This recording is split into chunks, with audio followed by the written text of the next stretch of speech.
I need to put this on Do Not Disturb. Don't nobody call me. Don't nobody call me.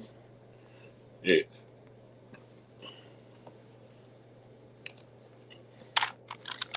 You know what's up? Who the giggity over here? Yeah.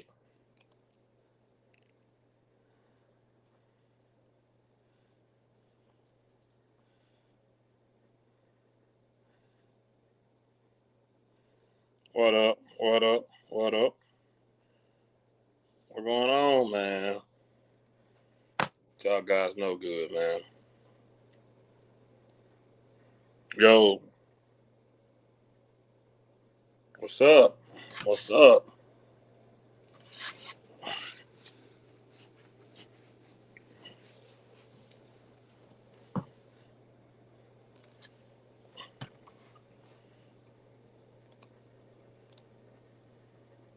What's goody? What up?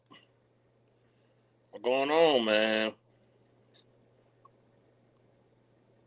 I thought our anticipation wasn't gonna have to come until the draft, but now we got now we anticipate who the coach about to be. Jerry always know how to keep it stirred up, boy. Watching Corner on the Cowboys Up podcast, but left immediately when you went live. You know, that's what's up. Hey, look. Respect to everybody over there. I ain't knocking nobody. I salute everybody that doing their thing on YouTube, but we know where it's at, baby. And Corner my bro. So, but I don't know the rest of them guys. I ain't know Corner was live right now. Whoever that is, whoever they are, salute to them. But hey, we know how we give it up over here. What's up, man? Who's our coach? Don't dare say Kellen Moore. I hope not, man. I hope not. I really do. I just hope it ain't, brother. I don't. 1980 in the house, man. What's up, bro? What's going on, man? I just don't know. I just don't know how you can get fired as OC, but then come back as head coach. That don't make no sense to me. That don't make sense to me. So I don't know how. If they do that, then I wouldn't know what to say. If Jerry brings back Kellen Moore to be the head coach, I wouldn't know what to say because, again, how can you get fired as OC but come back as head coach on the same team? So I wouldn't even know how to. I wouldn't know how to process something like that. I saw it put on Instagram. Now you know it's my bit. I know, man. I know, dog. Me too, bro. I ain't even gonna be on here long. I'm telling you, 30 minutes at the most. It's just hard to. You got to get stuff off your chest with the chat. Everybody that come on my panel, it's all my therapy, man. That's why I love come talking to y'all, man. It's therapy for me, for real. Real deal therapy for me, man. Just to kick it with y'all, man, for real. Like, I love it. I love it, man. Everybody on here knowledgeable. The people that's older than me. I love it, man. I love talking to 80 Champ, all the older guys, man. So knowledgeable, bro, that can tell me about stuff that happened before my time. And I love it, man. I love every bit of it. But yeah, I don't understand how it wouldn't make sense to me. But Jerry never makes sense, so I don't know. But I don't know if y'all saw Michael Parsons. He's hurt. He's devastated. But they only hurt because it's because the cool substitute teacher ain't coming back no more. That's the only reason. But I'm telling you now, bringing back Kellen Moore would be like the Zeke situation. Absolutely. Absolutely. 100%. But I'm telling you now, man. Keep going, bro. There's always something to talk about with these trades. Yeah, for sure. Right on 1980. But listen, you know when you have that moment that you took your job more than just a job. you always have a job to where you do your job and you think you're really cool with, maybe a supervisor or something because y'all always have the moments, and then he remind you that you're just an employee.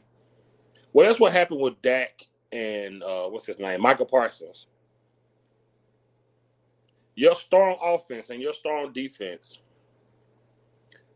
publicly numerous times have said they want to keep McCarthy.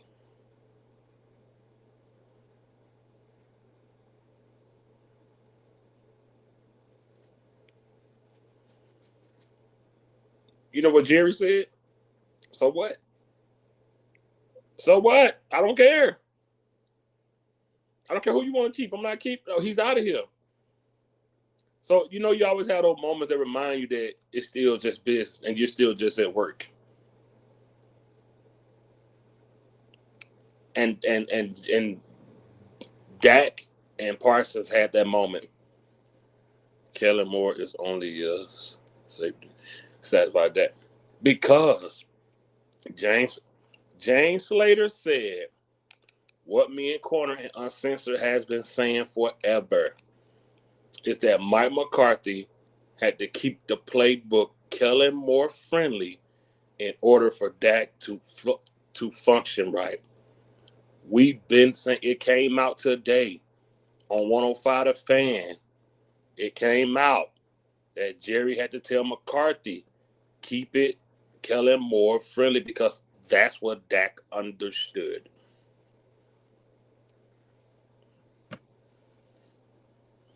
We've been said it though. And that's why Dak needs to come. What's up, Travis? What's going on? 10 years in the league, bro.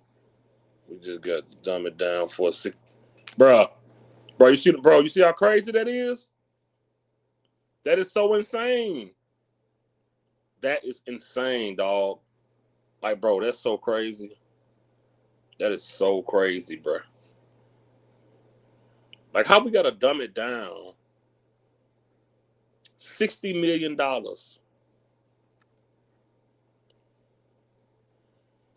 Jim made a roster move today, and we don't even have him.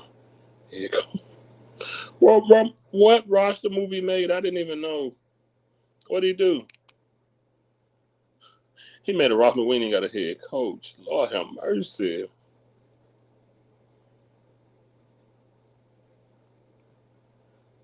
Oh, my God. Let me read that. What did it say? Would you have been fine with keeping him with the cheap deal to help him out? Bro, because I don't care what coach you bring in here. They're only going to run what Dak is comfortable with. Mike McCarthy in 5 years has never been able to implement his style of play. Cowboy Keller, where's Cowboys Corner? He on somebody else live right now. Cowboys Up podcast, I think. He on somebody else live. I'm not sure. Somebody told me earlier he was on some. Let me see. Somebody in the chat said he was on somebody else live. Cowboys Corner. He was on Cowboys Up podcast. Yeah, somebody named Cowboys Up is live, I guess, in Corner over there. But yeah. In 5 years, Mike McCarthy has never implemented, and that's why every time we said, why are we still running Kellen Moore type plays? Why are we still seeing comebacks, curl routes, slants, jet sweeps, wide receiver screens, end rounds with CeeDee Lamb? It makes so much sense now. For the first 5 games this year, he tried. It didn't work. He with that guy that said he was a Dakaroni. Oh, Lord. Oh, Lord. Yeah, I think he cool with all them guys over there. I don't really know them people, but big ups to them, though.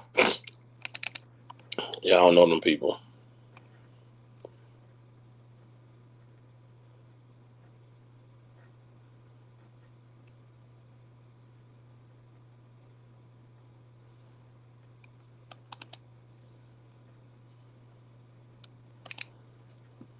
Sometimes I think the only way we can win a Super Bowl is Jerry. But it is going to be by luck. It's 100% gonna be by luck. 100%. You can believe that.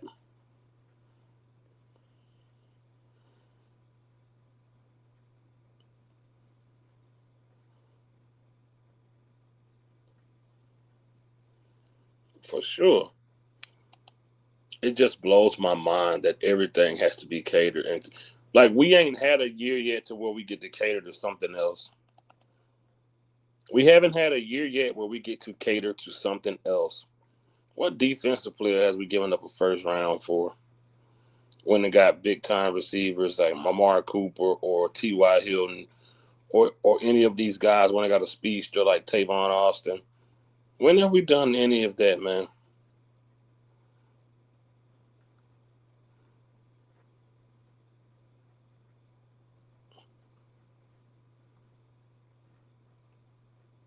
I'm just like, oh my goodness, man. I'm just mind blown, bro. We don't cater to nobody else like this. Then Dak tell us get off the bench. He did. He did say it. Boy sitting there getting 60 mil. Or he getting 90 mil this year, I think. Boy said you can jump off now if you want to. What an arrogant piece of crap who ain't did nothing but get hurt and throw INTs. Who's done nothing but get hurt and throw INTs.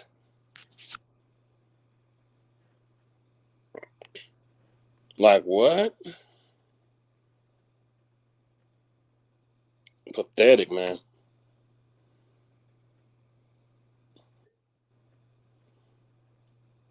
You're living crazy, that's the only way. So tonight, you leave your 9 to 5 up on the shelf. Oh, gee.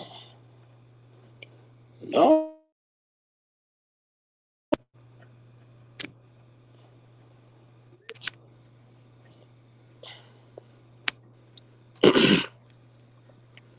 What are your thoughts about Prime Fifth?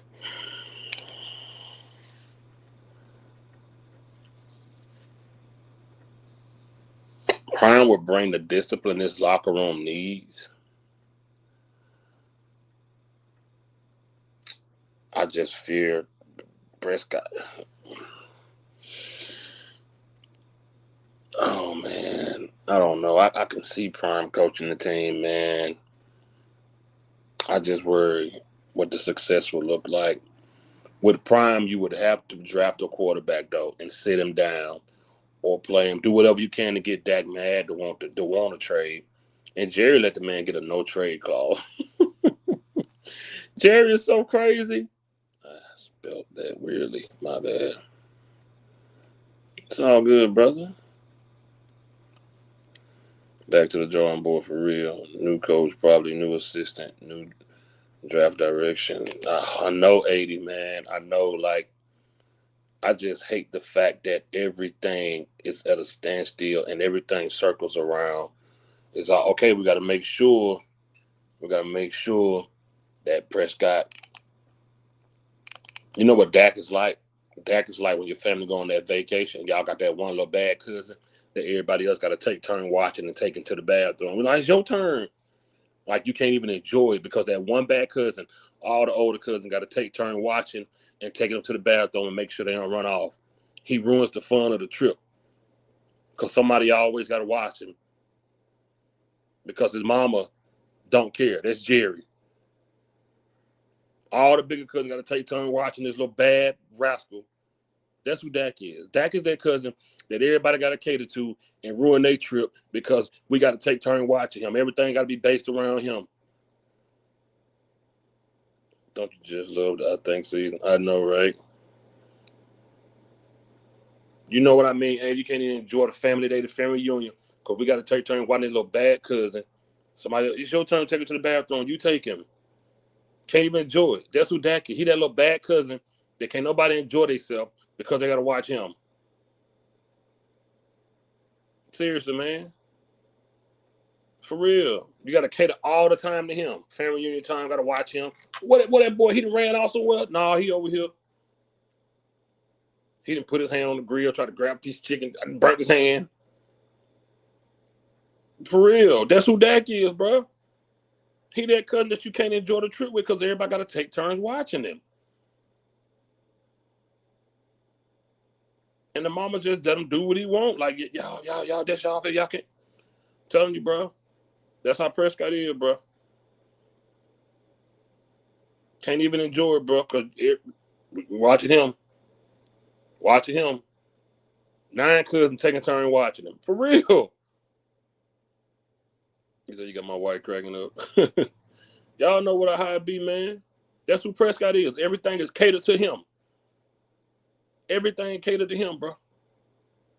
And he the only one who don't see it. It's sick, and I hate it, bro. I hate it. And Jerry Jones is the mama. Jerry the mama. And when Jerry compared Dak to other quarterbacks, that's the mama that she say something stupid. He ain't no worse than all the rest of you kids out here. You're a bald-headed lie. Yes, he is. Everybody else chilling. They over here playing jump rope. They over here playing hide and go get, pity pat. He over here with the grown folk running around, cussing. When Jerry compared Dak to other quarterback, that's like that mama saying, he ain't no worse than these other kids out here. Y'all trying to treat mine different. No, we got to watch yours because you don't care. That's what Prescott is, man. Trayman ripped the Cowboys apart on Monday Night Football last night. Yeah, man. He said that coach is not a coveted job. It's not. Remember, fifth is bigger than winning football game. Ain't that Jerry? I can't believe he said that. He's pathetic for saying that. Jerry be drunk half the time. The dude said after the game, the reporter asked him, does he feel any different with Cooper Rush and we want to have success? That man said we were losing with Dak. When Dak was playing, we was losing with Dak too. That man just be saying anything, man. That man crazy, bro. He crazy. Jerry's sick, man. He's sick, bro. I don't blame McCarthy, though, bro. They treating him bad coming out as if it was all his fault. Every year, Jerry has a fall guy. Every year, he has a fall guy. I got a weird feeling about Jerry and this team, bro. Something big is about to happen in our think season, yeah. And y'all saying he signed a defensive tackle. We don't even have a head coach.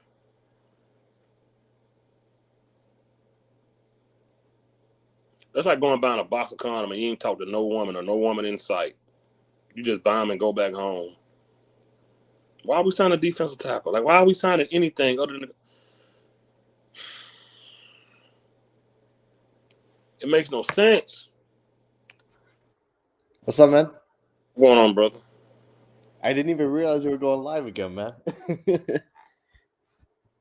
been going live crazy these past fucking 4 days, man. Jerry, man, fucking talk about, huh? Yeah, I told him. I said, Dak is like that little cousin that everybody got to watch at the family reunion, the little bad one. Mm-hmm. You can't enjoy yourself. You can't even enjoy yourself because all family members watching that little bad cousin. Everybody got to take turns watching him. We can't even enjoy ourselves. We got to cater to him. And because he's going to be fit to be acting up and shit. Exactly. That's who Dak is. Everything we do, we cater to him. Coaches, everything is predicated on what Dak's ability. And, hey, what we've been saying though, that they had to go back to Kellen Moore plays. It was confirmed today on 105 The Fan. Was it really confirmed? Shit. Jerry told McCarthy, keep it Kellen Moore friendly because that's what Dak was familiar with. Wow. Corner told me Corner called me early this morning. Well, that confirms everything, doesn't it? He told him, and that's why we said, why does this look like Kellen Moore? Why are we still seeing comeback routes, jet sweep, end arounds? That confirmed it. That's crazy, man. It could in 5 years he haven't implemented his style of play because Jerry wanted him to keep it Kellen Moore friendly. And we're paying this dude the highest paid in the history of the NFL to simplify it for him. Jerry told him Dak had success with Kellen Moore style. Try to keep it like that. So that means McCarthy had to go watch what Kellen Moore did. Mm-hmm. Like I know we had our issues with McCarthy, man, but that's that's more an indictment on the quarterback than it is on the coach to me. I mean, I'm sorry. I can't even. Exactly, Nate. We talked about this the week it happened. We was talking about this on live. So downgrade for what's up, 1980? The downgrade for Dak. I They mean, did. They did. We yeah, talked about this, Nate Dogg. McCarthy got up there and said he was upset that Deuce Vaughn didn't travel with the team. He said he yeah, wanted to get the younger guys opportunities. This is the head coach. right. No, when I heard, I only heard about it from you, and I didn't think it was real at first. I'm like, isn't the head coach is supposed to be able to fucking like? I He said it upsets him when the younger guys don't get opportunity. That was a shot at Zeke. bro, man, this organization is so fucking backwards, man. Yeah, Fuck. it was confirmed 1980. Yeah, No, James Slater, Michael that's Gelfand, crazy, they man. That's crazy, man. Jerry told him he had to bring it back down for Dak. Yeah. No, see, I'm still gonna be stuck on this for the longest, man. I don't believe they paid him just to be the quarterback. I think they paid Dak because 90 to 95% of our fan base loves this dude. They kiss his you know what, you know what I mean? Look though, but and this what corner stay be screaming 80. What, bro? Listen, It doesn't I make I, sense given I, everything that they're doing, I but I feel mean, you, Stan, but I feel like Cowboy Nation would love winners more. right. Well, no, I mean, If we I brought a get young it. I get quarterback in it. that won, they would love it. Well, no, I get that, and I'm not even debating you on that. I don't think we're even disagreeing on that sense of things. But what other reason is there to pay him? It's none. That's why Okay, yours make more. Yours make more sense. I'm just saying. But I'm like I saying as mean, far as Cowboy, that's what Jerry thought because yeah, he's about money. But right, I know as a fan, they'll be screaming for a new yeah, no, 100%. quarterback that will play better. Like my But only that's thing Jerry is thought though. exactly, but because he did come out and say I paid him for the fans. You know what I mean? So like, what fans is he talking He about? said 90 to 90 absolutely. He no, said you do it because of fans. He said absolutely. exactly. So what fans is he talking about? They You know are what I part mean? of the problem, Nate Dogg. They're a big part. Oh yeah, All no, the all the for sure. Dacaronis, man. Yeah, as 1980 calls them the gangbanger fans, man. I'm telling you, man. I because him saying, "Oh, I paid him for the fans," just proves that to me. Like we don't want Dak. We know what it is, but like the fact is, like there's a reason that 80,000 people are going to fucking preseason games after you get smacked by the Packers in the playoff game. Like that's no like people just ride this dude and ride this cowboy wave and all this shit. I don't see any other reason why you would pay Dak this amount of money. It's not like this is his first fucking contract. You're paying him again, That's what I'm tripping on. You gave him a lot of money the first time. and he Why won you, one playoff game in that man? fucking Super time. Bowl quarterbacks get two contracts with the same team, man. Yeah, exactly. That's Super Bowl quarterback type of status that get two contracts with the same team. Yeah, Quarterback gets two contracts, but the second one normally with a different team. yeah, and that too. And so, like for me, if it was his first contract, I wouldn't even trip about it. To be honest with you, because like I mean, but because it's your first time going up to get paid, but like it's his second contract, and when he got paid this first time, he won one playoff game. So it's not like he was winning, and it's not like he was constantly taking us anywhere. He wasn't. So that's why I don't see it being attributed to football reasons. Because what can you argue football wise? Oh, he had one MVP caliber season. Like, come on, like you know what I mean? It's frustrating. I don't know. I mean, like this organization does shit so backwards. It's crazy. But then I mean, the quarter's point yesterday. Why would you pay him? And then if you're going to fire McCarthy now, it makes no sense. It makes no freaking sense. Yeah, so I don't even think they know what they're doing, to be honest. Like if they're trying not to act like I saw this video, man. It was cool. No, I would love to see. I mean, to be fair, I mean, Space Cowboy, you make an excellent point. I mean, where was Cole Beasley? Where was Witten? Where was Terrence Williams? Hell, I mean, Bryce Butler.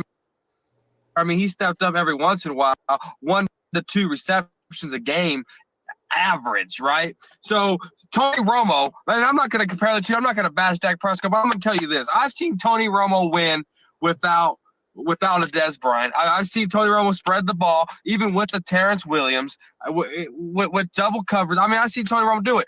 Big Yeah. players make big plays in big games, okay? And I want to see more from Dak Prescott because Dak Prescott. Hold on, it's my time minute. It's my 2 minutes. It's my 2 minutes. I see. He threw 5 picks in the game. If you want to be America's quarterback, You got to take the weight. Romo was bashed week in, week out when Romo fucked up. If Dak Prescott wants to be the quarterback on this team, he has to learn how to hold the weight on his shoulders and go in there and win no matter who's receiver, no matter fucked up. If Dak Prescott is my 2 minutes, I want to see more, even with the Terrence. So there was Cole Beasley. Last word on this, and then we're gonna do a little chat. So go ahead. Williams with double coverage, no matter who's receiver, no matter who the running back is, no matter what. This one, all right, man. All right, man. Here we go, man. First of all, let's talk about the LA. I just wanted to show y'all, like, that was coming off 2017 season. That 9-7 season when we lost. That was 9. That's how long we've been having the same conversation. Yeah. And at least then there was some, like, not an excuse, but you could justify it to a degree because it was his, second season in the league. At this point, I don't want to hear it at this point. When he's entering his 10th season, there's no justification for this. I don't want to hear that shit, man. I don't know, man. I mean, I played that. That was from 20. That was off the 2017 season. Yeah. I played that. I was just showing y'all how long we've been having this long discussion. See, man, I just can't even fathom, man. Like, I mean, it's annoying that this dude's heading into his 10th season and we're trying everything under the kitchen sink to make his life easy.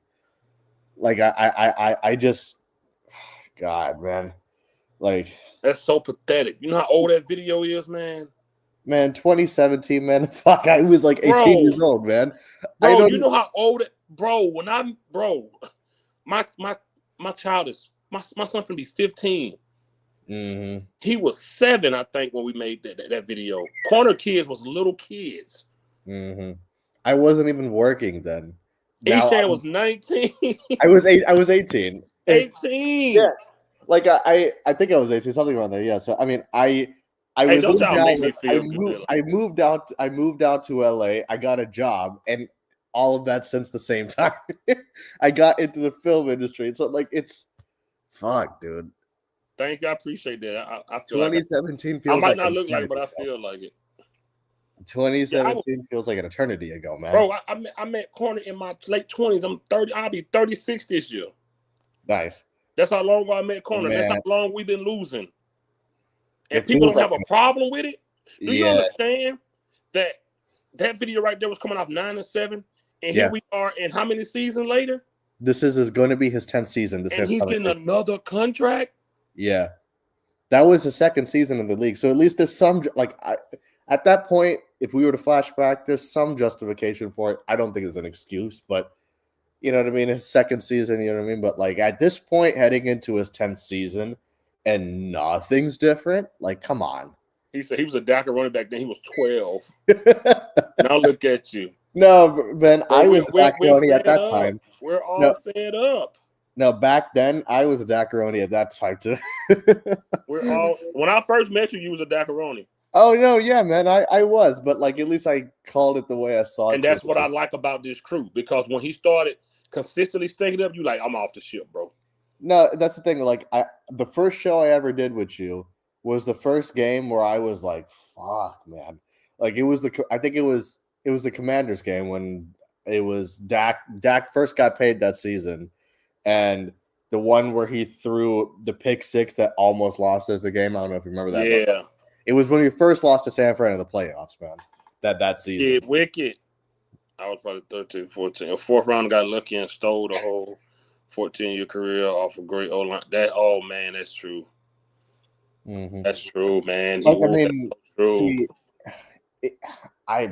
dude, it's that's so true. Nothing has changed for this dude in 9 seasons, heading on 10, man. That's my problem. Nothing has changed. Good Lord, that's man. My problem, bro. And I hate when older fans that are knowledgeable act like they don't know what we're talking about. Yeah, or act like we're like haters. Mad. You can't look at that dude and say, "Well, he improved here, improved here." No, he hasn't. He hasn't exactly. Fuck, dude. Dude, it eats me up, bro. Yeah, it's annoying to me. I'm just like, okay, and it annoys me when people act like we're hating on him or like we have these agendas against Dak when he's the quarterback of the team we root for. Don't you think it would benefit us if he played well? Like, what the fuck? Like, why would we want to root against this dude? We have no reason to. We have no reason. He's on our team. Exactly. I do like that. It's sad to see him not perform, and I have no problem with that. Yeah, I never have a problem with that. I never have a problem with somebody saying, I like that, but I like you to be honest about him too. That's it. Like, don't be like people want to speak most people want to speak out of both sides of their mouth. They want to be like, oh, Dak had an MVP caliber season, not realizing that he had fucking Amari Cooper, CD Lamb, fucking Zeke, Tony Pollard. But then at the same time, they want to say when he loses to the Packers, oh, he didn't have help. It's like, come on, man. You can't be all in the same season. Like, give me a break. Like miss me with it. Like, you know what I'm saying? Seriously, bro. Yeah, it's like, come on. Like, let's see what this young man talking about right here. You're on mute. Nice day. There you go. You're on mute, brother. He's giving a whole paragraph. There you go. Hey, I'm into the kitchen for that one. A lot better to be a little bit physical, for our corner to be physical, because that's why we've been getting a lot of teams get up the field, on us so fast, because we've been playing those deep zones, and that shows when you play zone, when you play back, that shows fear, and the offense takes advantage of that. If the man is up, if the cornerback is up playing man to man, bump and run or whatever, at least showing. Hey, Savage, I saw that. Bro, I've been sending you links. I've been sending you the links and everything. Where you been? Yeah, man, you gotta come on the show, man. Come on, man. Hey, so I know I got two things now. I know if they hire Witten, you're not a Dallas fan, and if Tony Romo going to Hall of Fame, you're not watching football no more. I don't think he would stop watching football, man. That's acknowledging the fact that he's going to play man, at least start out in man and go into a zone or whatever. That gives that quarterback a second thought to like, whoa, he's. I just want to appreciate 80, man. 80's such a defensive style guy, man. I love 80. He's such a good guy, man. I love him, man. My receiver is covered, so I better not throw there right away. I got to look around first. You get what I'm saying? But that safe defense we've been playing, Marinelli's been throwing. I like 80, man. He's coming around, so he sees aggressiveness on his corner. Talk about ain't gonna stand out this year. To be honest, I would say Xavier Woods because that's kind of like. Shut up, dude. When is the point where you say, okay, something is wrong? Is it 3-4 interceptions, 4 games in? Here we go. Or is it like, well, the season just began to give him time? But when is a point where you say, okay, Dak got to really take a step back and look at himself? When is it panic time? That's a good question. I think that it's the reasons why he's doing bad we have to look at, first. And I'm not trying to put excuses, more of an explanation. If it's because, we don't have the depth like last year, which we do, and these guys have to be coached up right. So if those things happen and Dak is still failing us and it's directly on the passing game, then Dak has to step up as soon as possible. Now I think they're gonna let it ride out. I think the Cowboys are gonna let it ride out pretty much for the season this year. But then I think next year we're gonna be eyeballing, quarterbacks and that kind of stuff. If that kind of season happens. We ain't did that. But the thing is, at least when you guys were having this conversation back then, that's his second season in the league, right? So there's some justification for it to a degree. It's like you can make a debate this way, that way. This right here, this was we don't need a number one. This was the beginning of 2018. Oh, this was the beginning of 18? This is we don't need a number one. Shit. He definitely did, Nate, dog. You 100% right. This is we don't need a number one. This is that year. This before Coop. Oh yeah. So this was heading into 2018. I got you. Yeah, I got you. But even still, even then, he was on. Now I don't see it happening. My bad. What you were saying, Shan? Oh no. I was just saying he was it was heading into that time where we were on rocky road with Dak. But I mean, there's still some justification to a degree. I just think now for me, I just can no longer give this dude fucking excuses. At this point in his career, 10 seasons in, 2016 feels like an eternity ago. Like, I mean, how long ago was that, man? We're in 25. Like, I mean, come on. Like, and people want to give him excuses, and people just constantly want to be like, oh, like, he doesn't have help. We're trying. And meanwhile, these guys are doing everything under the sun to try and get him help. And we're still stuck in the same thing. Like, God, Lee, man. You know what I'm saying? Like I just cannot for the life of me figure out why. See this, he just do this with him. I don't know. With a quick short passes, that can go for deep. Can go big games. With big gainers, went like with Cole Beasley and Tavon Austin. So, I don't think. I mean, Dak has a pretty good percentage when he go, accuracy deep. He just doesn't throw deep that often. So, I mean, look, we have to wait and see. He's got to develop. I think the biggest thing with Dak, for me, he's got to read the defense. And not like Romo. Romo is a master at that. But he's got to be able to read the defense and make decisions on his own, on the fly, with his teammates.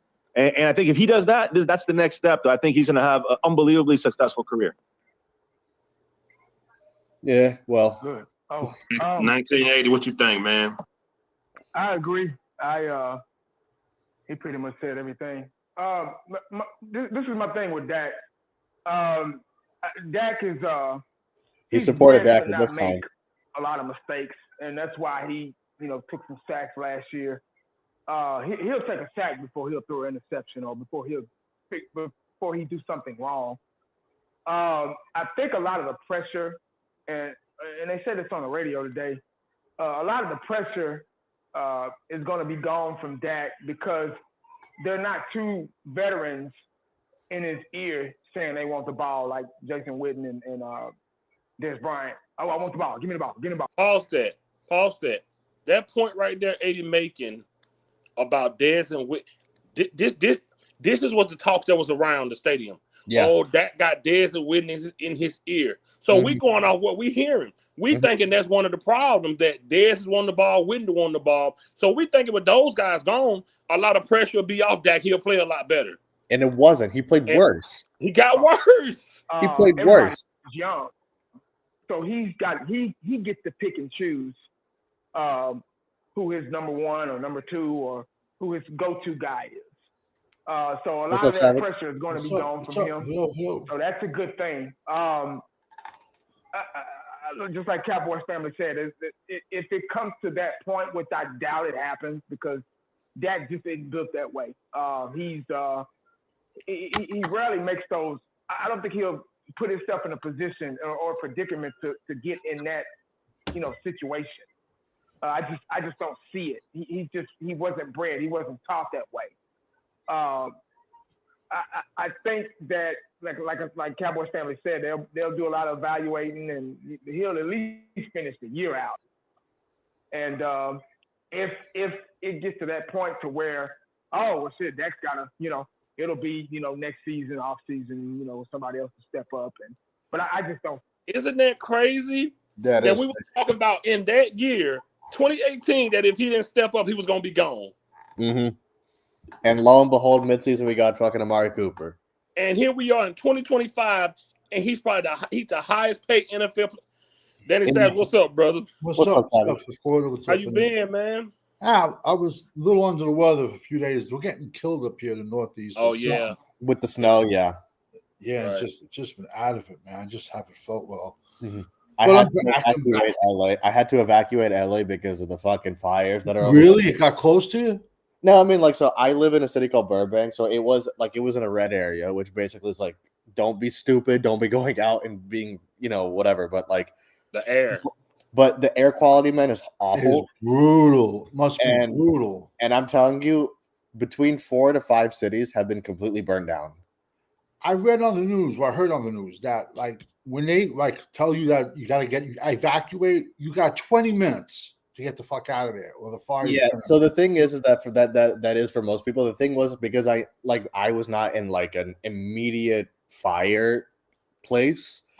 I was able to book a flight to be able to get out of there. Like for me, it was just I would plus anyway because the air quality was so shit. I was like, dude, I just I would rather go home because my parents also live in Dallas. So I was like, I would rather like be with the family than just subject myself to this. It'll take at least 2-3 weeks, I think, for me to feel comfortable going back to. So you know what I mean? So like I was last summer, I think it was last summer, there was these humongous forest fires up in Canada. Yeah. And even us on the East Coast, we were getting the smoke. It was ridiculous. Was it? Oh fuck. Oh yeah, the sky was orange. Bro, they canceled school. My fucking 100-pound dog was going nuts because he kept on going by the door smelling smoke. Yeah. I can't even imagine what you guys are going through. No, because the thing, it was crazy, man. Like, I mean, I have colleagues whose houses got completely burnt down. Thank you, 1980, man. Like, yeah, I have friends whose houses got burnt down. Like, 200,000 people evacuated the fucking city. Like, my boss left. Like, people I work with, and it was crazy, man. So I'm just hoping that everything. And let me tell you something. Whoever came up with the concept of insurance should get the Nobel Peace Prize.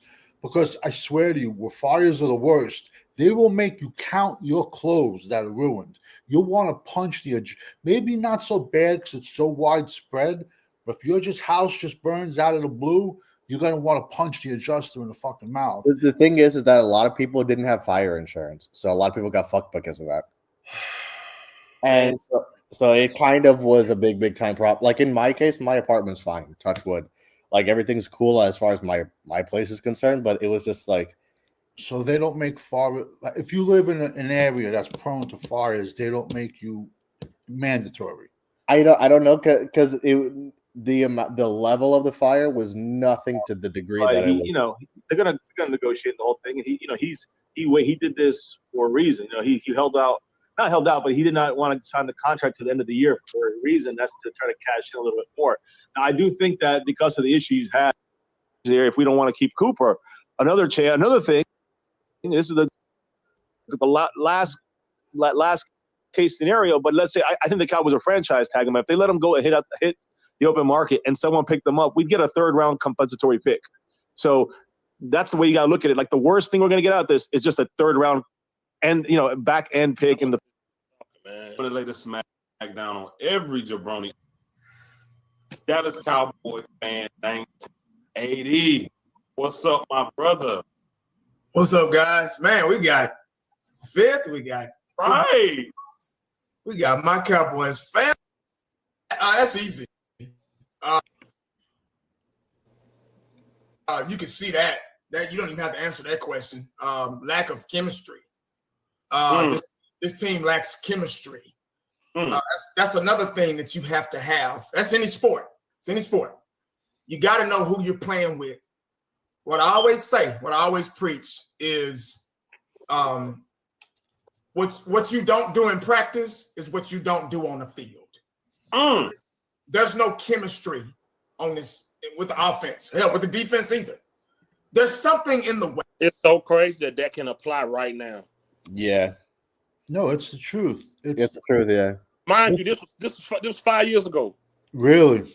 That's my thing now. In the offseason, I'm running clips from 5, 6, 7 years ago because it all applies to now. Because being the definition of a Cowboy fan is it's insanity. It's doing the same thing over and over again, but expecting a different outcome. Yeah. Listen, I'm telling you right now, if Jerry the Drunk signs Winton, I'm ripping my shit down. I'll become a Raider fan. Yo, because you know what it is? It's comparing him to Dan Campbell. What happened? Yes. They used to win to Dan Campbell. Did they really? The worst part is our fan base is going to be for it. Oh, yeah. He's not Dan Campbell. He's not. Wait, who was comparing him to Dan Campbell? They're two different type of personalities. You know, I'm trying to say, like, Campbell played here, too. When he was here, I mean, how long he's been, he played with Winton, too. But Campbell played with the Giants. He played with Shockey. But, hell, the sad part is our fans are going to buy the bullshit. They're gonna eat it up. They're going to eat it up. They're going to eat it up. Because they eat up anything that Jerry says, man. Like, we know that. This is another thing I love. I see in all these memes. I'm seeing all these blowjobs with their memes of Deion Sanders as the head coach. And it's like, guys, slow down. I said that a year ago, though. Hmm. I said that. I got clips of it. I said that. Fifth corner goes, oh, I said, and then the next week he goes, oh, you're not serious about that. I got clips. I said, if you can't see Jerry signing a year ago, I said this because I think he's going to sign Dion. I'm not saying that's the right decision. I'm not saying that's the wrong decision. Mhm. But for Jerry's pocket, that's the right decision. Well, it would be box office.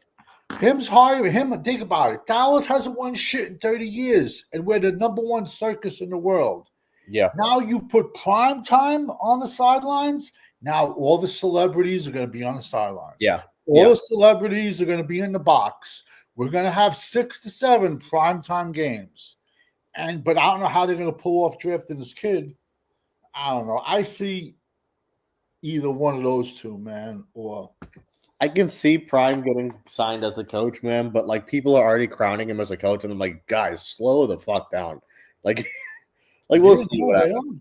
I've been looking for that video, Nate. Dog, what video is that? When Corner said, however, yeah. I have no idea about that one, but so Savage, when you heard McCarthy was out, what you think, man? Honestly, he should have never been hired, man. I mean, did I expect him to be out? He should have been out 5 times since he's been hired. I would have fired him the second after the Green Bay game. I would have fired him. Agreed. But the week before we lost, the 16th week of the season, I don't know who we beat, and Jerry's skipping. He's like skipping to the locker room. Maybe the fucking Commanders or something. We won the Super Bowl. Yeah, I think we trying to say. Some shit. I'm like, so like, honestly, he could have been fired at least 5 times for his play calling, for his time management, for everything. Like you saying, there's no camaraderie. It's 53 individuals. Yeah. This year, I said 7-10, and I got right. I should have bet 7-10. That was the outcome, but it's just this team is a lot fucking worse than we think it is, and it's just a straight dumpster fire. And when Troy Aikman says this is not a glamorous position anymore, when he fucking badmouths you, you know it's bad, man. Yeah. I don't think it's a coveted position anymore. Well, it's not, man, because Jerry just fucking bastardizes every coach that we have. Like, he doesn't let anyone do their job, man. Like, and the only, like, think about it. The only real coaches we've really had have been yes men since Parcells. No, so it's not a coincidence. 30 years is evidence. It's not a coincidence. So basically, everyone's just coming here for a paycheck. Essentially, like, I mean, I don't know who would want to take this job to begin with. Like, to be honest with you, like, who would want to even? I mean, I guess if you put enough zeros on it, Prime would want to. But I mean.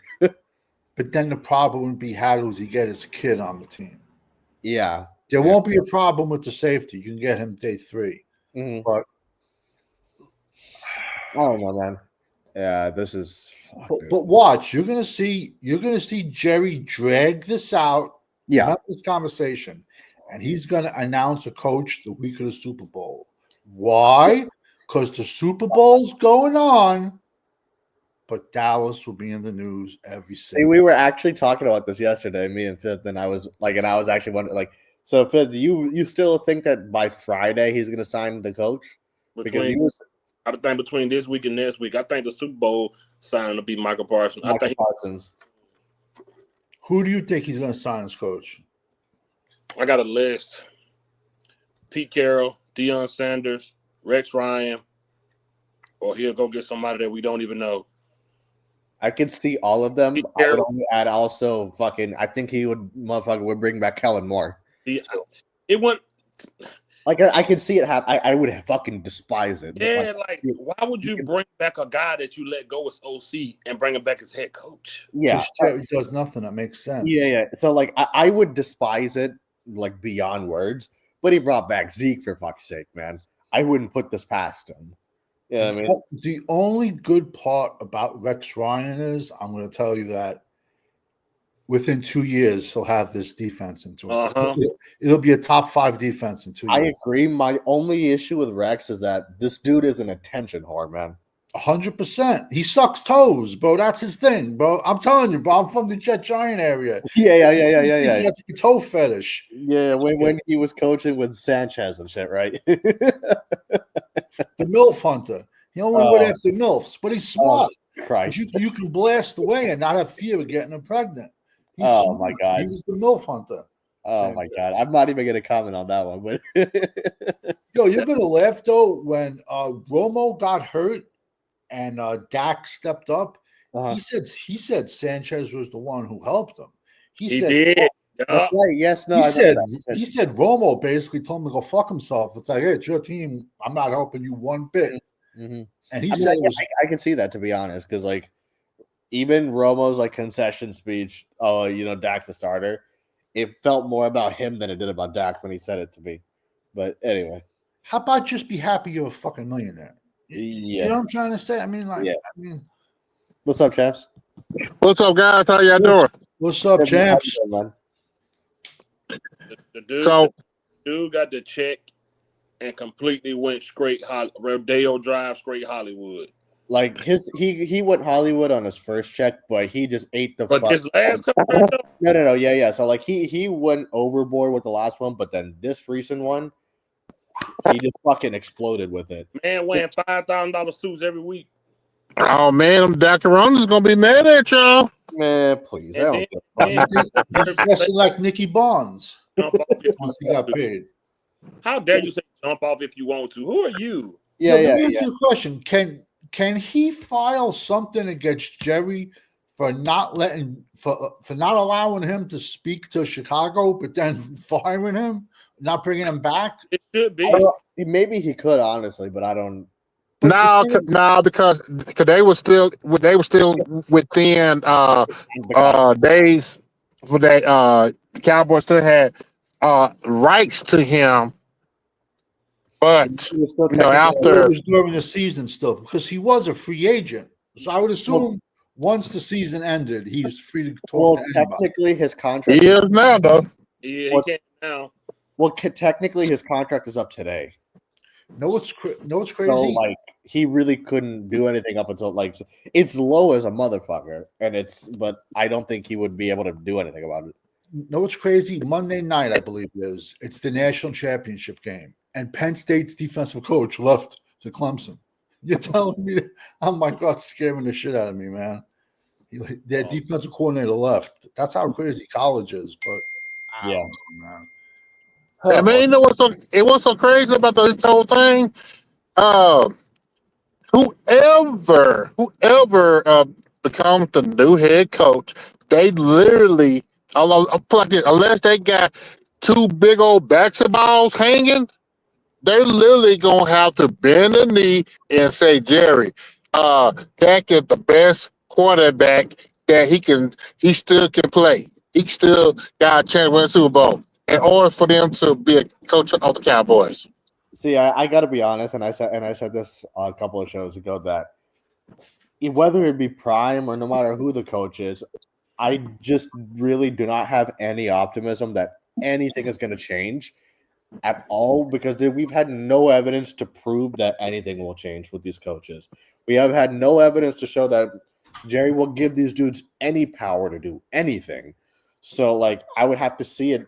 Unless I see something on the field, I can't say that I would be even confident in our new coach, no matter who it is. You know what I mean? We could fucking bring Bill Belichick from college. It wouldn't even wouldn't even have confidence. You know what I mean? So like, it sucks that I feel that way, but I mean, I don't really have any reason to be optimistic about it.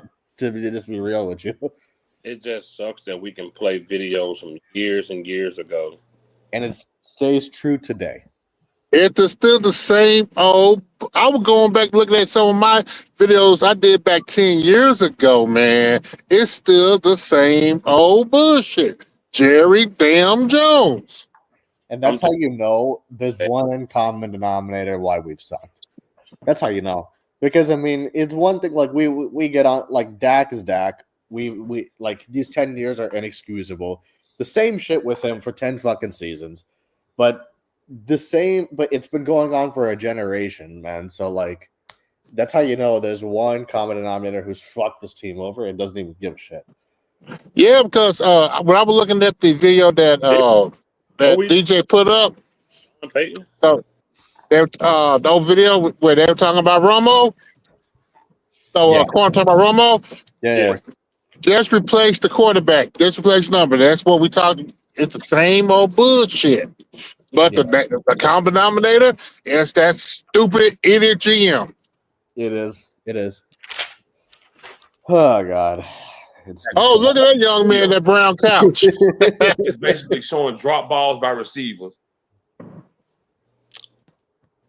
And no fucked up shit about Dak. Oh, my the only thing you showed about Dak was when he threw that ball over Zeke's head. And even then you said it's because he didn't have no pass protection. Number of times I've seen motherfuckers know how to get out of that pocket. He was his second year. He went 13-3. He did a hell of a lot his first year. And I see him last year get out the pocket a lot. So why the hell on them occasions that he couldn't get out the pocket? No blame at all. This whole team just fell apart. Injuries, Tyron Smith, Sean Lee, David Irvin was motherfucking suspended. Cheeto with the hamstring. Jordan Lewis started off with the hamstring. Uwuzie started out with the hamstring. Damn. Everybody was fucking hurt. Zeke was gone. Yeah. Our train was gone. It was hamstrings then. Lanahan and Garrett, debacle. Let Dak get sacked 8 times in one game. That's what happens when you don't practice. You Fuck pull him, hamstrings. man. He ain't, I ain't thinking about him, man. Was it Chaz Green who he blame everything on the players. Was it Chaz Green who let him get sacked 8 times? I think that was his name. Yeah, it was Chaz. Wow. Man, think about the injury. You said it was hamstring. Now you got the knees. Now it's ACLs. You're right. It's the knees. All these people acting like I would not go to the Dallas Cowboys doctor for a knee surgery. No, you didn't.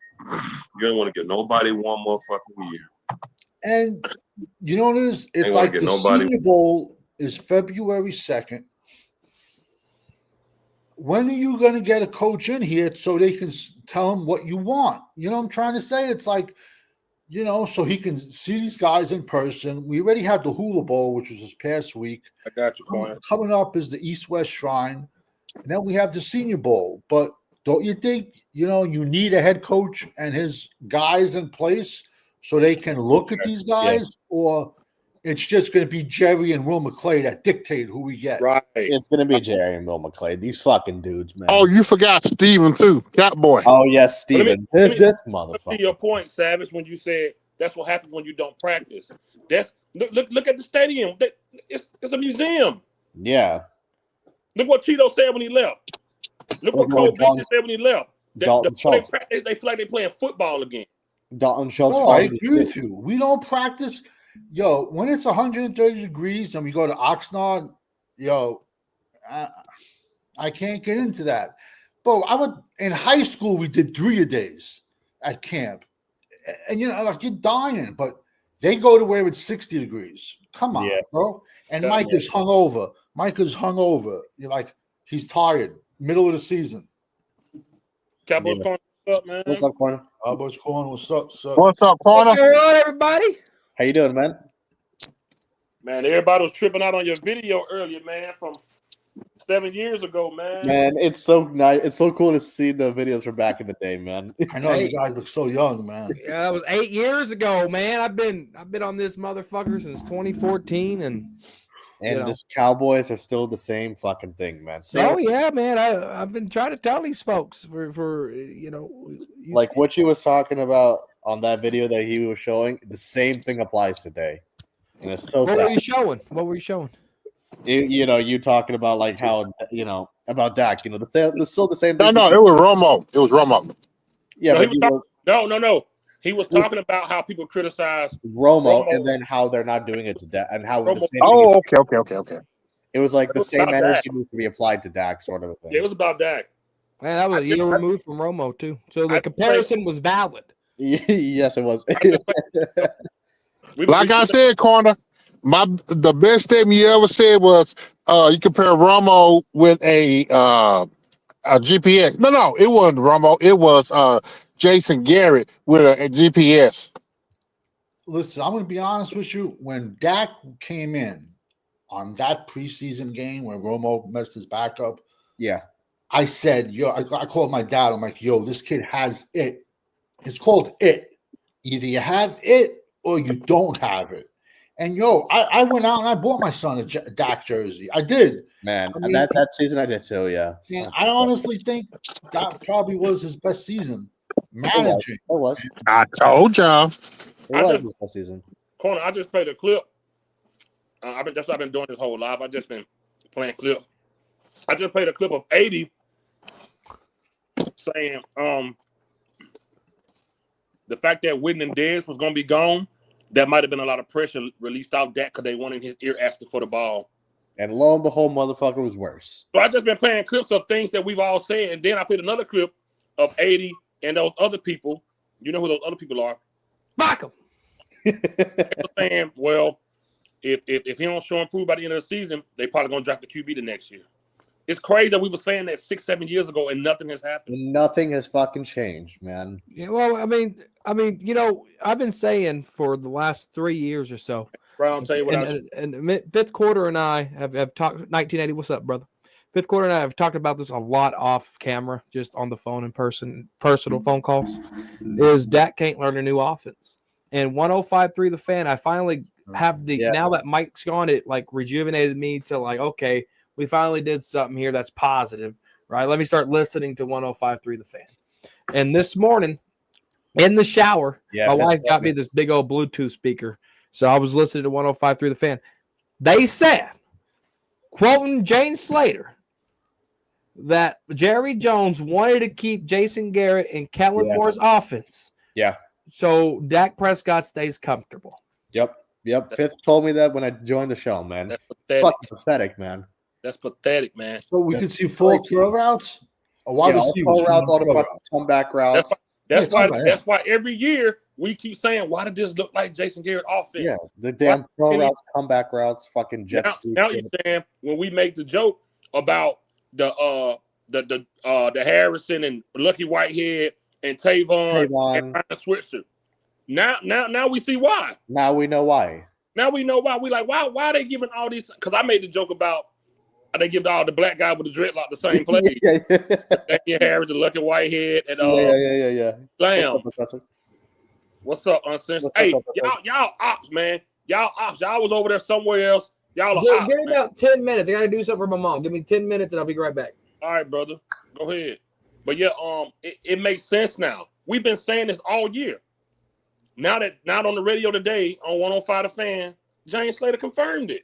Mm-hmm. Jerry Jones went to Mike McCarthy. Hey man, keeping Jason Garrett, Kellen Moore friendly. That's what Dak knows. But that's they finally confirmed what we've been saying on here. But that's the thing, like. Right, but let me ask you when he's go ahead. Oh no, I was just like, I mean, but that's the thing, man. Dak is literally, this will be his 10th season in the league, and these guys are doing everything under the sun to make his life easier. He's heading into his 10th season. Dude is being paid the highest paid in the history of the NFL. Like, fuck quarterbacks. The history of the fucking league. And we're trying to make his life easier. Like, that's stupid to me, man. Exactly. I know where you're coming from, but is Jerry saying that to make his life more easier, or is he really saying he's too dumb enough to learn a new offense? Probably both. Probably both. I think it's hand in hand.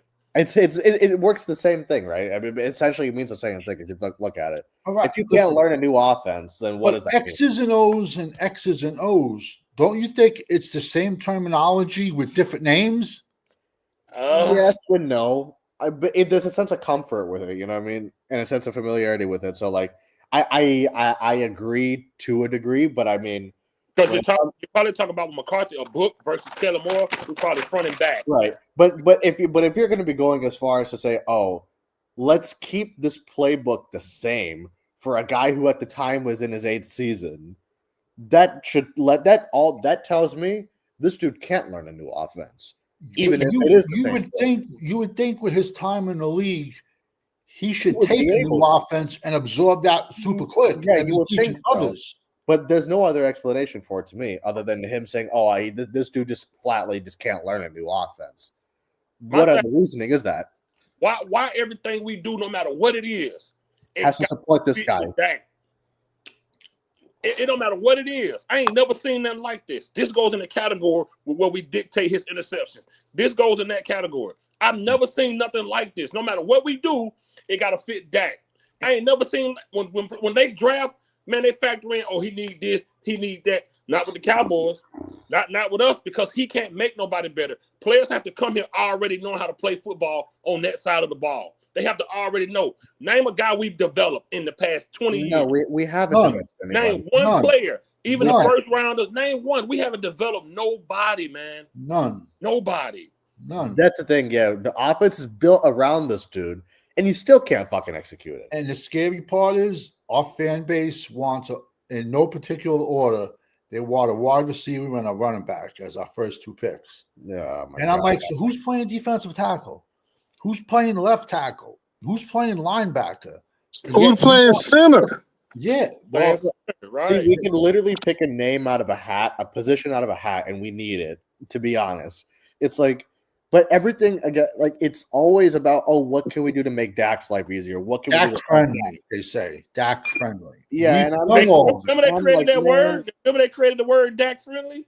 What is that? In his second season, they and I get that you need to help your quarterback to a degree, but like, dude, at this point, the amount of help that we're offering him, and he can't produce, it's like, come on, man. Like, you know where they got Dak friendly from?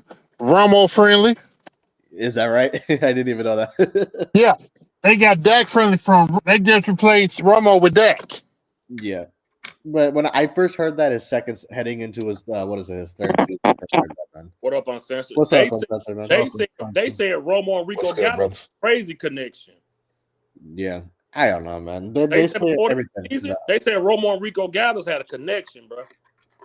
They wasted Rico Gallows. Practice, absolutely. They said if you could show those films to the public, Romo and that tight end made the defense look stupid. What they would do in practice. Here's the thing, though. I don't know if it was just Rico Gallows didn't know what to do, but he says if you could have watched that game tape, Romo and Rico Gallows like sliced up that defense, sliced it up daily. Yeah.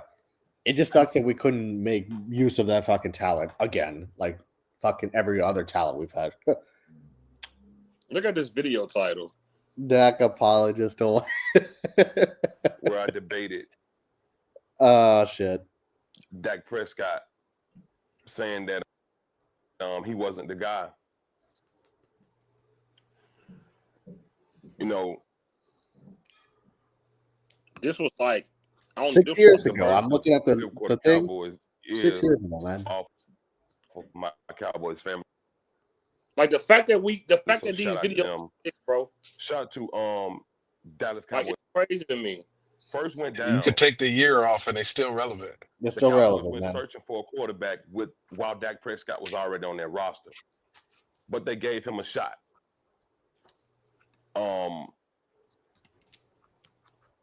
When you had a guy in Ezekiel Elliott who was so hungry in 2016, pardon me, to play in the NFL, he took the NFL by storm. He took the league by storm. Yeah, Dak won Rookie of the Year, but we all know that was the Ezekiel Elliott title, hands down. I don't give a damn about how good Dak is in tight windows, all that crazy shit. I said the other night when I was debating with people about the RPO that I didn't give a damn about that either. Because when you need your quarterback to be a quarterback, he has to make a play to a receiver down the field that a lot of quarterbacks can't make. And I told them that was one of the problems with Dak, and that's why I'd rather see him be good at throwing the damn ball versus pulling the ball out of Zeke's hands and running him damn self. Yeah, you're going to need that sometimes, but man, don't get glued to that because these defenses will figure you out. And the only way to beat them is to put the ball in the air and in your best receiver's hand. Now, the best receiver and Cowboys are not two things that go together. I give you that. But granted, Dak Prescott in 3 games. Not one game did Dak Prescott give me 200 yards. Baker Mayfield, who has a worse offense than us, put up 200 yards and a half. And a half. A team that ain't won in 2 years. Tell me that their offense and their offensive coordinator and their head coach is better than ours, because they're not. Man. But you know what Baker did? He went out there. He found guys. He made guys get open. He took risks. He threw the ball. Dak Prescott lacks confidence. He lacked accuracy. He lacks the throwing ability. And that is not the coach's fault. That's all facts You right have there. to develop your quarterback, but your quarterback has to want to become better himself. That's it. Dak Prescott. Man. Hey, all off season. That was preaching, man. This all we getting all off season. And it's not just going to be about him. It's going to be about coaches and everything. But I can play this nonstop. I can play this. I got 8 years of this, man. 8 years of this. Yeah. And the fact that nothing has changed. That's just that's a fucking indictment, man. Listen, how can I play a video from 7 years ago, and in the 10th season, or going in his 10th season, he has another contract that has made him the highest paid ever, and he has no quarterbacks get their second contract normally at a different team, or if they won something. Yeah, because Jerry Stadium is always full all the time, and he doesn't care. Jerry has, I'm telling you, man, zero incentive to win. He has zero. Why? Yeah. He knows the idiots are going to show up next year. Yeah, I didn't watch the Redskin game. I didn't watch it. Yeah, neither did I.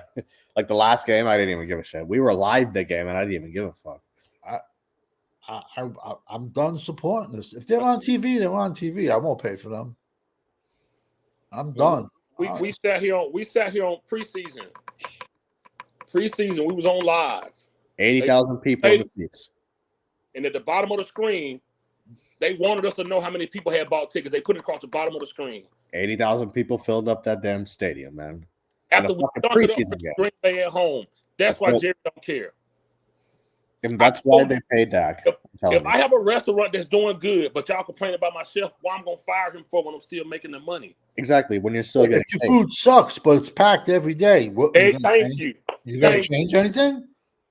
There's no reason to, man. Listen, I blame our fan base. Honestly, when Dak, we did not sign McCarthy, I didn't even do a video. I didn't even do one because I'm like, it's not even worth it, man. I try to limit it like one a month. Well, that's why I no longer I'm still gonna be. I mean, we're all fans, man. But like, I refuse to get mad at this team anymore. I used to get like super pissed, and I used to get super emotional. But I'm just like, it's not worth the effort or the energy when they don't even give a shit. You know what I mean? It's like I'll watch, but it is what it is at this point. What was the game a couple of weeks ago that Diggs and Lamb? Diggs is injured supposedly, and Lamb were in a nightclub doing a club. Listen, I don't care if you win, go out. That's what you're supposed to celebrate. Was it the Lions loss? I think after that, was it? Maybe I might be wrong. They're in a club having a time of their life. It was a Monday game, I think. Right. Yeah, no, because they did it during the week. I remember that. CD was in there with them. Yeah, no, they were. They had just got torched. Supposed to be hurt, but he's in the club popping bottles, though. I think it was after the Lions game, but I might be wrong. Oh, he said it was after the Texans. He said it was Texans. Okay, yeah, Texans. Yeah. Okay, yeah. Yeah. As many people see this, I don't see this happening. I don't believe they. I don't believe they brought more. You don't think? I mean, I don't think they will, but I can see it in Jerry's own fucked up ass way. I don't see Kellen being like I wouldn't put it past. My only thing is I wouldn't put it past him. I don't put it past him, but they'd stuff him in the locker room. In the locker, they would stuff Kellen. I think the players would be telling him what to do. I don't see him being.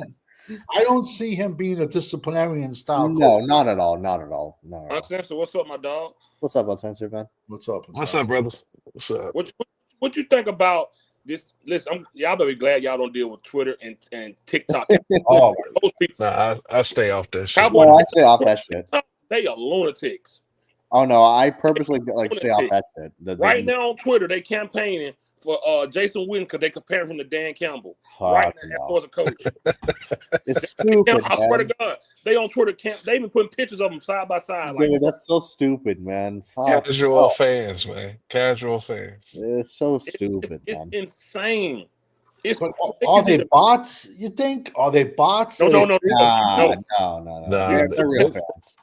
The fan bases are just dumb as hell, man. In their Twitter handle name, they got the word Dak in their Twitter handle name. No. They're just like they up.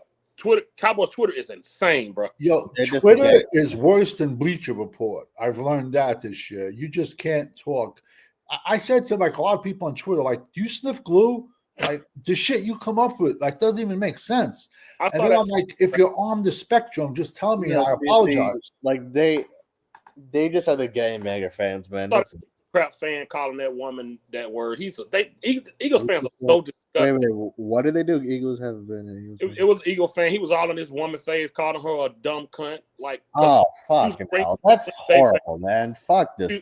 She was a Green Bay fan, and she was just there watching it. He like right here screaming in her ear.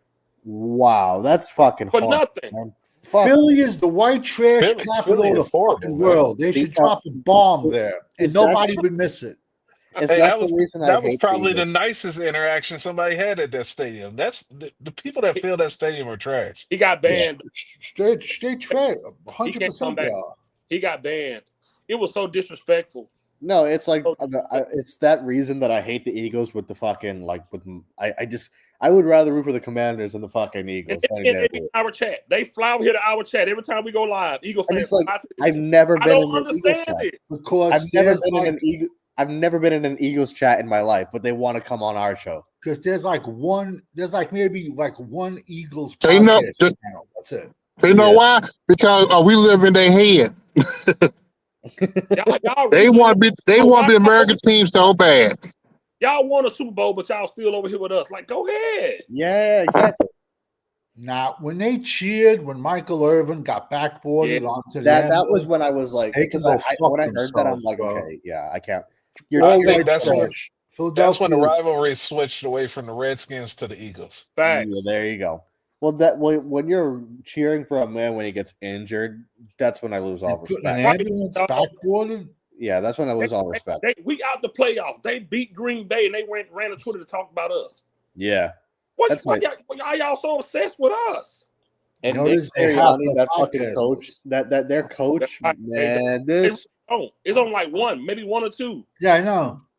Yeah. Oh yeah, you know what? Have y'all seen those two AI where remember Jordan Love he lost and they talking about his dad, and then they did one with Sam Darnold. Yeah. He's there. I saw that. Man. Rex ain't accomplished either. No, he hasn't. They still on dollars. You know what? How y'all feel about Rex Ryan? Rex, right? See, I can see him like coaching of the defense well because he's a defensive-minded coach, but this dude's an attention whore, man. So we're already fucking a clown base of a franchise, so like it's with the attention out the fucking ass. So you're taking a guy who's an attention whore on a team that already is what it is. Like it's full of attention whores. You know what I'm saying? So like it's just like, but put that aside. He did go to 3 straight AFC Championship games. That is true, but I mean, one with the rookie Mark Sanchez. That is true, but like that was how long ago, and he hasn't been a coach since. No, I hear you. Like he hasn't coached in the NFL since, I think. And I mean the talent that was on that defense, like Revis Island over there, man. Like, come on. Yeah, but besides Revis, it wasn't. They brought everybody. They drafted and they brought a few free agents over, but they in 1 year they drafted an offensive line. They took Mangold and DeBrickashaw Ferguson. They took 2 offensive linemen in the first round. You think Dallas would ever draft 2 offensive linemen? No, absolutely. I don't. When it comes to like the attention part, I don't even pay that no attention in Dallas because that's what they all about. Fair enough. Don't nothing, but that's fair. I don't know what can he do with Dak because this is still about Dak. What can he do with Dak? Yeah. Who's everybody preferred choice out there right now? Who's on the market? I don't even know. Like other than the guys. Mine is Aaron Glenn, the defense coordinator for Detroit, or another type of defense coordinator from college. They have Camardi too. They had the real Reeves. Yeah, they had Reeves and Camardi. That's the thing. Both of them. But I don't even know who's on the market. Like to be honest, for me to even. He's saying wet the bed in all three. Yeah, but look, y'all listen. We got look. I don't know what y'all. We got to pick somebody. No. Yes. Yeah. Give me somebody with that type of experience that played at that. What say? I got a name that nobody talking about. Who? Jim Fossel. Who is that? I know the name, but like the special team coach. Remember, he used to be the head coach of the Rams years ago. Bones Fossil, yeah. Why would you want him to be the coach? Why would he hire him as head coach? Why would you want him to be the coach? Well, hell, you talking about our special team coach, Bones Fossil? You talking about Bones Fossil? Yeah. Shit. You out your champ? What? Yeah, come on, man. man, he's trolling, man. There's no way you think this. Oh my god. There's no way this dude thinks this. Come on, man. Bro, okay. Special teams, right? I heard the name. I'm like, wait a fucking minute. If we didn't have the kicker we had, we would have one of the worst special teams. Yeah, man. They're making this you dude say take that. field goals. Imagine what our record would have been this year taking those field goals off the scoreboard. Holy shit! We might not even have won 3 games. We'd be like 2-15. This team plays for field goals. You're right. 100%. Well, they know this kid's got a leg, man, so they just make this dude kick 100-yard field goals every game. Take them away. What? Oh, that record to be. Talking with you guys over the last 3 months, man. I've realized so much dysfunctional shit within the Cowboys. Right. Like as I talked to you guys, like talking to Corner yesterday when he was talking about how Dak couldn't run John Gruden's playbook, and that opened my eyes that Mike McCarthy tried to put his offense in. It's like the more I talk with you guys, the more I see that this team is so basic as fuck in every way. There's no creativity. Nobody is willing to take any risk at all. No, yeah. Even Jerry Jones hiring a head coach. We haven't had a real head coach search in decades. Yeah. Since Parcells, basically. Parcells was handpicked though. That wasn't a search. Well, no, exactly. He knew he wanted Parcells. They did the whole Rooney Rule loop-de-loop, and he got him. He wanted Mike McCarthy. They did the whole song and dance. He wanted Jason Garrett. They did the whole song and dance. Yeah. That's why this panel is one of the best, because think about this. Last year we were going at people, and this was Savage wasn't even a full regular yet, but when he came on and we was going at people, they mentioned the 12-5, and he was like, who do we beat in the 12-5? Yeah, who do we beat? Everybody was silent. Like, perspective, man. Perspective. Yeah. You gotta put it in perspective. Every 8-8 season under Jason Garrett wasn't built the same. Exactly. You got the same result, but it was a different season every single time. Exactly. Those 12-5 seasons under Mike McCarthy were carbon copy. Beat up on the little guys, losing to the big teams. That's it. That's it. All three 12-5 seasons were the exact same. You can literally and see, whenever we would talk about who to beat, they would always bring up the thing of, oh, it's hard to win in the NFL, that shit. And it's like no. You're damn right, but every other team figured out how to do it. Yeah, exactly. It's like, okay, no shit, it's hard to win in the NFL. We're not talking about me or you fucking playing.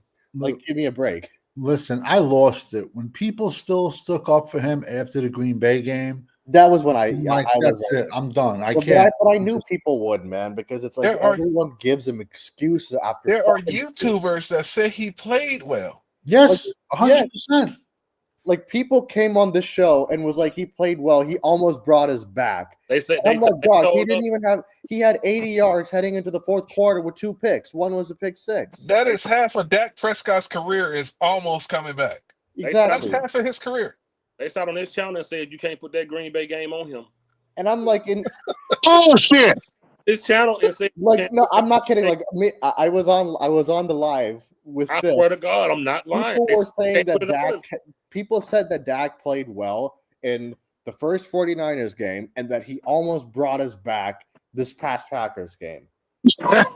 I was like, I almost like fucking like lost my mind. I was like, Packers are playing prevent. Like, are you You know, one of the most useless stats that they spew out is comeback fourth quarter victories. man. Because Yep. I Yep. would rather my quarterback have 0 because I want you to get it done in the first 3 quarters. There you go. I'd rather I have a want 10-point lead. you on the bench at the end of the fourth quarter with the backup taking kneel down snaps. And then they bring up Tom Brady in the Falcons Super Bowl game as you see Tom Brady did it, and I'm like, motherfucker, like if you win, it's a different story. If you lose, it's garbage time. I'm like, first of all, exactly, they won. It's the Super Bowl. That's Tom Brady. None of those three are applicable to Dak. They need to stop putting those names in the same sentence. How many points Dak scored for Green Bay? Didn't he throw a pick six? Yeah, he threw a pick Yep. six. He threw a pick six, and he threw another interception. It was 21-6 in the damn. 21-0 before the Cowboys scored their first points. We were If down I'm not 48 mistaken, his first interception was instant red zone for the Green Bay. Yeah, because it was almost a pick six. I think one of our players tackled him. Like, but Yeah, they went 3 and out. It was nearly a pick six. At halftime. It was 27 and nugget, I think. Once you see Dak throw that first INT, that's it. It's over. It's over. It's blouses. Another one's coming. It's like he loses. So the moment he in the playoff games, the moment he throws one pick, the game's blouses. It's done. Who you talking about? For what beer, man? If you pay attention to Dak next year, you guys check this out on the pregame when they show a picture of Dak. Pay attention to how he looks, and then compare it to how he plays. I know what you're talking about. You'll start to be able to call wins and losses before the game even starts. Before the game even starts, because you can see it in his face. You can see it in his eyes. His eyes tell everything. Like whenever he's losing, he has those big ass puffy eyes, and he's sweating like a pig. It is crazy. Yeah, he looks like legit. Eyes like wide the fuck open. He looks like That is so true. He do be sweating in the big old deer eyes. His eyes be wide. No, I'm telling you, like whenever he throws picks, his eyes be like fucking like as if he sees a ghost. Oh, but look though, if you look at him pregame warming up, he already sweating. His eyes be big. Yeah, he comfortable. And then he goes to that fucking tablet of his, which you already know I hate. But that's eyes so big and shit. It's like it's crazy. It's like you can predict it. I'm with you, man. Hey, somebody said the same thing you said at the same time. You know what? They be looking at that tablet, be crying. No, see the tablet. High tears. Because he looks at that tablet like it's gonna change something, then he makes the same mistake the moment he gets on the fucking field, and it happens again and again. And he tried to buck at Jake Ferguson in that playoff game too. Yeah. I didn't like that.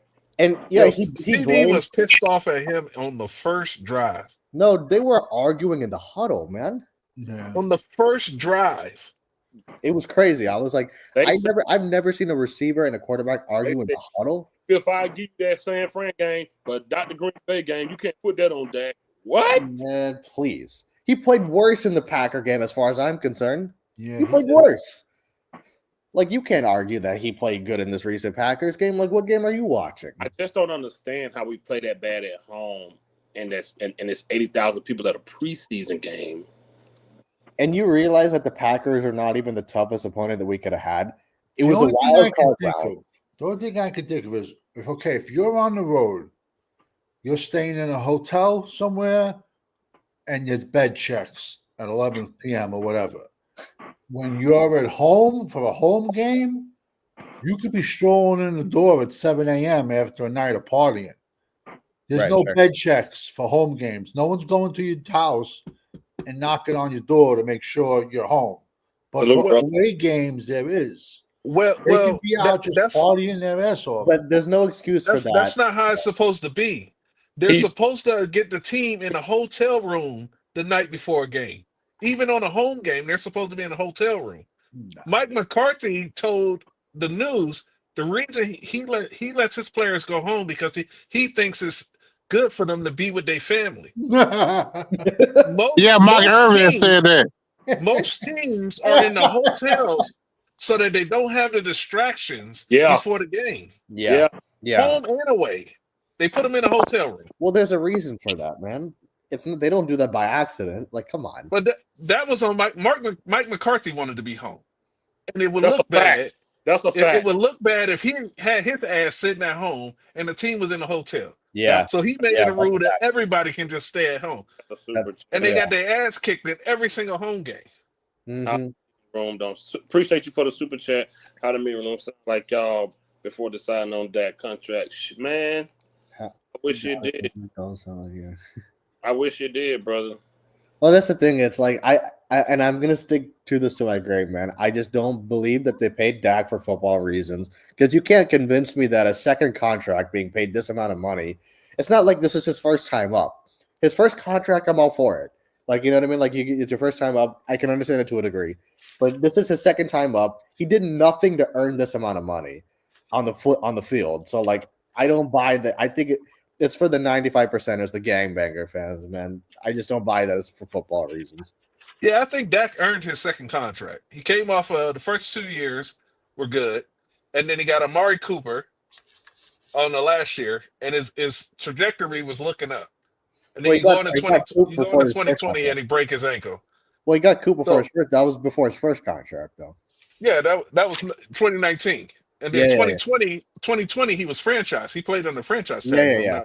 I'm talking and that's about when he broke his ankle. one that we signed him this year. This last one, this third contract, hell no. No, yeah, that's what I'm talking about. I'm not talking about like the first big one. I mean, like this recent one this season. Like, you can't convince me that this one was earned. Like, come on. Like, at some point in time, you have to see the ceiling of each player. Each player has a ceiling. Yeah. And you got to realize when you hit that ceiling, you got to evaluate, is this enough at that position to get us to the promised land? If not, then you can move on, because 12-5 and 8-8 got you the exact same result. At the end of the day, it's the same thing. Same thing. And everybody's scared to get rid of a quarterback. And I'm like, it doesn't matter if the result is the same. You can go 6-11. You can go 0-17. You got the exact same damn result. Yeah, bottom line, that's facts. I agree. No, yeah, he's seeing him run, man. Now, looks like fucking. It's depressing to watch him run. It's If so I'm bad watching him run now. If I'm the NFL, I'm looking into that dang on injury. Man, it definitely wasn't a full tear. It wasn't as bad as there's no way it's a full tear. If it's a full tear, he's in a cast. They're saying it's a full tear, but man didn't even have a boot. He only was in a cast the first game afterwards. Did they even confirm a full tear? If they didn't just say it was off the bone. I mean, they said it because was a off the bone could mean a millimeter or a half inch. This is gonna be go to X-Sense. What's up, East was this Side? last year? Yeah. OG.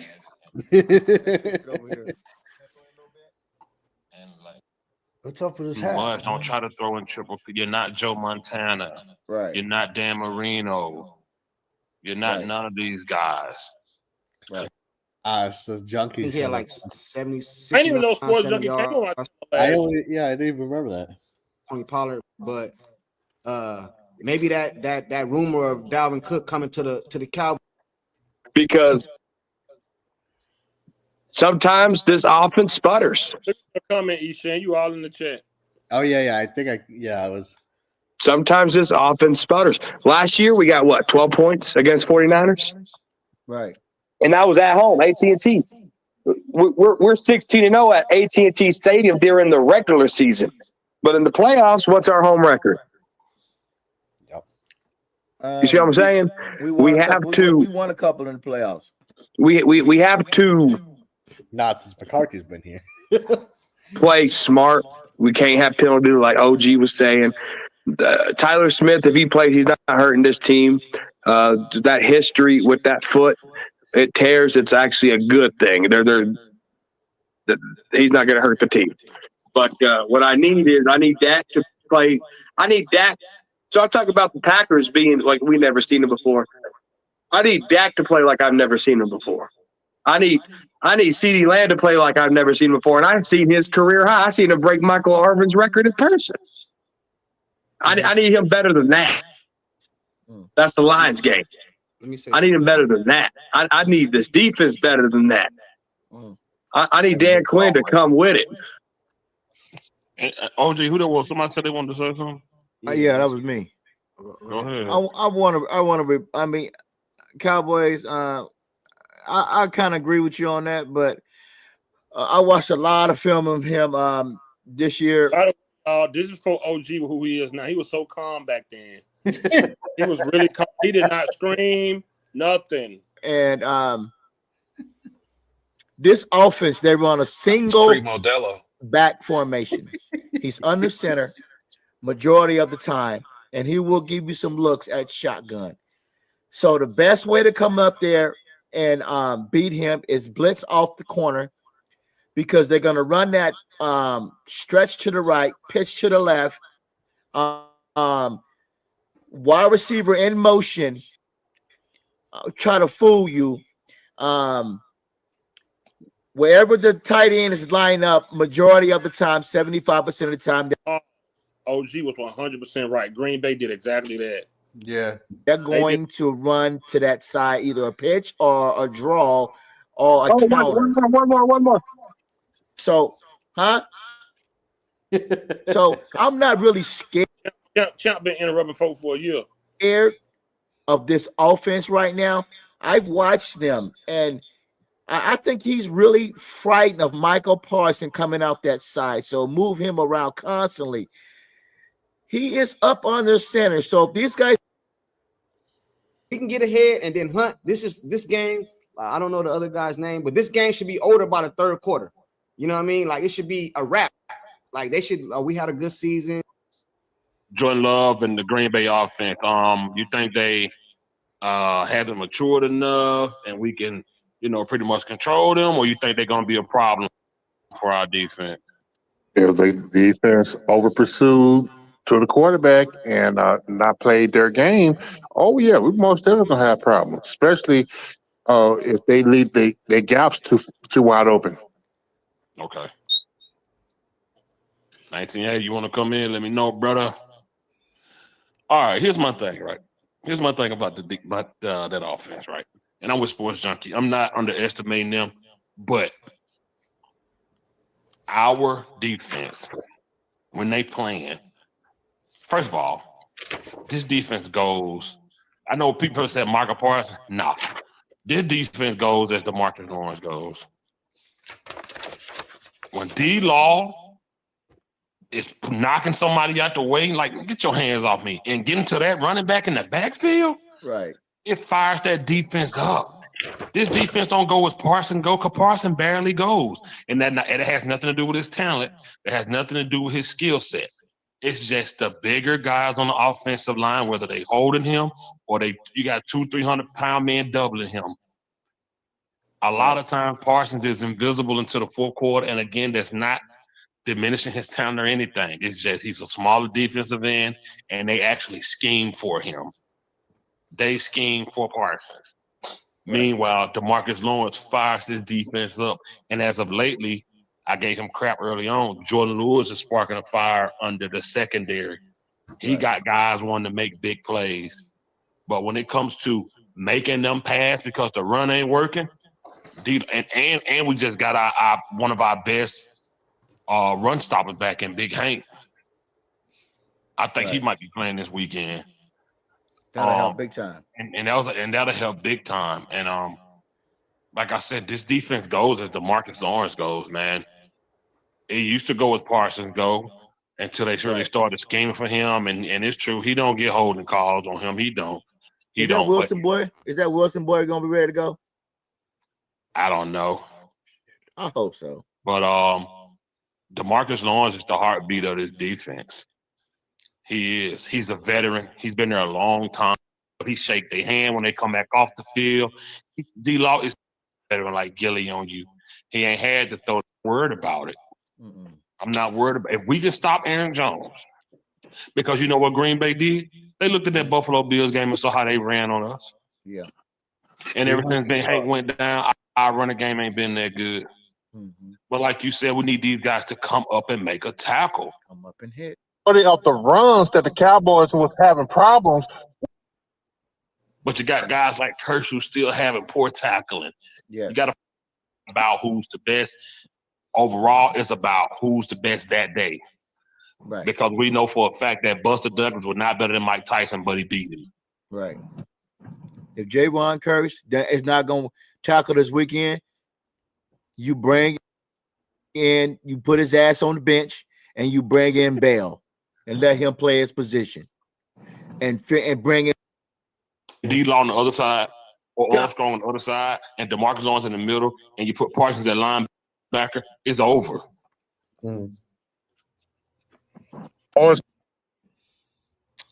CD, if you're listening, take your ass to bed early. OG, I agree with that. Get rid of that goddamn ball. Right. Can y'all hear me? Yeah, we got you. Yeah. Oh, you finally at home? McMath had a 1 catch for 39 yards. Hey, can we get that other run back ready? I'm trying to find that spot where I was telling me and Corner were going at it when I was telling him Jordan Love wasn't going to outplay Dak. Oh, geez, like he got on eyeliner. I don't even think he was right. I don't think Tank's going to be back next year. I don't think so. I don't think so either. I don't think so either. I think he's going to fade out. Yeah. I think he's done. What you think about Zach Martin? You think Zach Martin going to fade out or come back? 100% he's done. I think he's done. So? He was done a year ago. I think he'll come back next season, but I think he's done as far as his time on the field. What you think, Spencer? You think Zach Martin gonna go out like that, or he gonna come back and play again? Spencer, you fell asleep.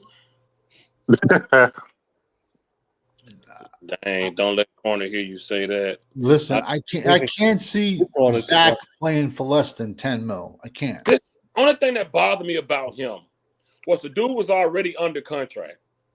Yeah. That's trying to hold out like it's his first contract, and not right. No, I got bashed so bad for saying that. I got. How dare you say that about him? And you know what? Look around. Look at all the young kids we got to feed, man. Right. And he had like he had 20 sacks the previous year.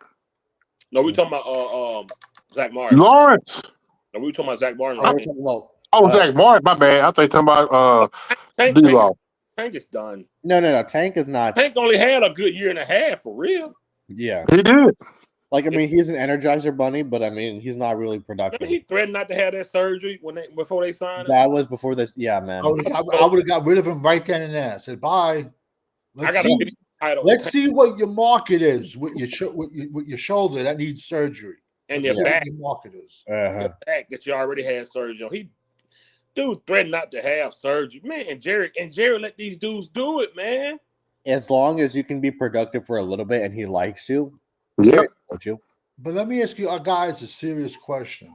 Mm-hmm. What other team would have paid an edge $100 million contract to be a run stuffer? Nobody's gonna do that. Nobody. Thank you. Nobody's doing that. You give that to the pass rushers. Thank you. Well, that's the thing. Like nobody, like Jerry does everything backwards, right? We always talk about it.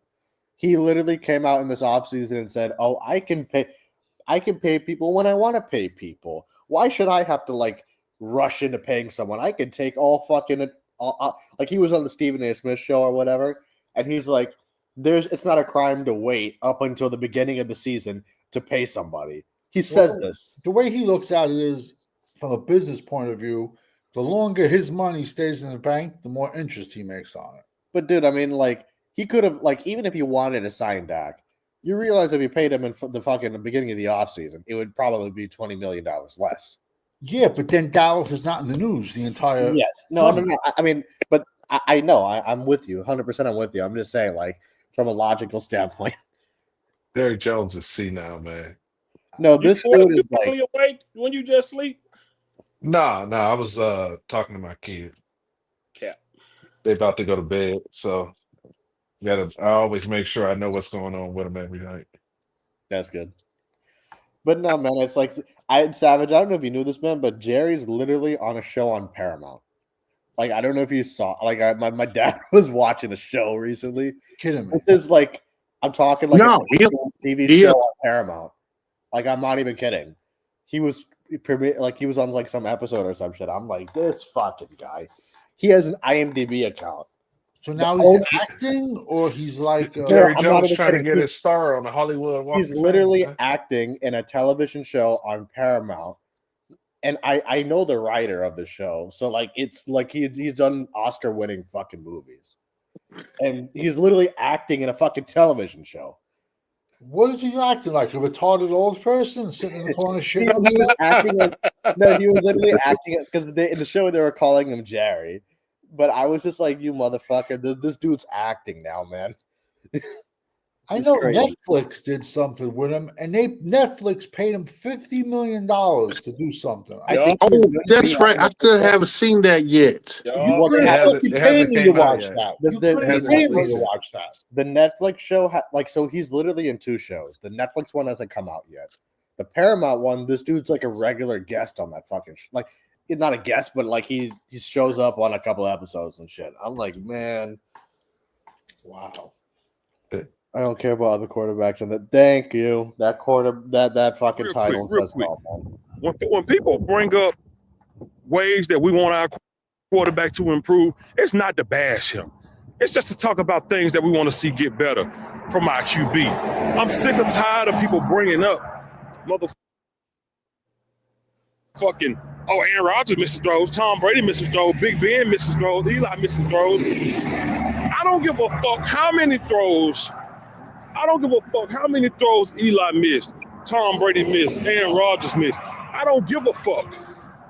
All these guys, 10 years in, most of them multiple time Super Bowl champions except for Aaron Rodgers. He's got 1. Every time somebody bring up Dak and, his in-game blunders, people like, oh, man, I seen Aaron Rodgers miss that same throw. Oh, I seen Aaron Rodgers from... do we not go through that now with fans comparing Dak to other quarterbacks? You just video They compare him History just repeating itself. This video is 6 years old. That lets you know how long I've been fighting these fans on this same topic. This video is 6 years. You can't make this up. We can't say, well, Peyton Manning was like 30 before he won his first. Yeah, Super everyone Bowl. argues like, Peyton Manning won a Super Bowl in his 9th season. You can't even put those two in the same sentence. I mean, let alone the same book. But they say, oh, Peyton won. Peyton took him to his 30.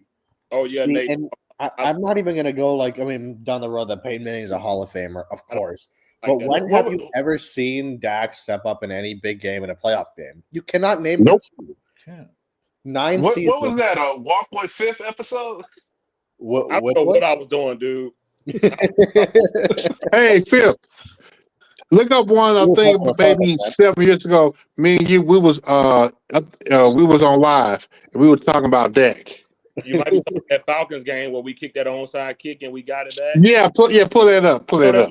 Talking about exactly what you're talking about, man.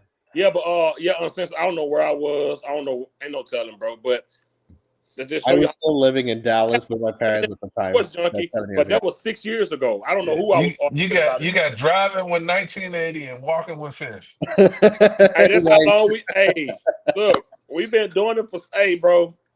We've been fighting wars for years over this quarterback, man. No, people were threatening you, man. People was threatening to come by your house and shit. Said they're gonna come to my front door. Man, that's crazy. It's so crazy that you can play a video from 6 years ago, and if you take the timestamp off of it, people don't know what year it was from. You would think I'm talking about a recent debate I had. You would think I'm talking about a debate. That's how crazy it is, bro. That was 6 years ago, man.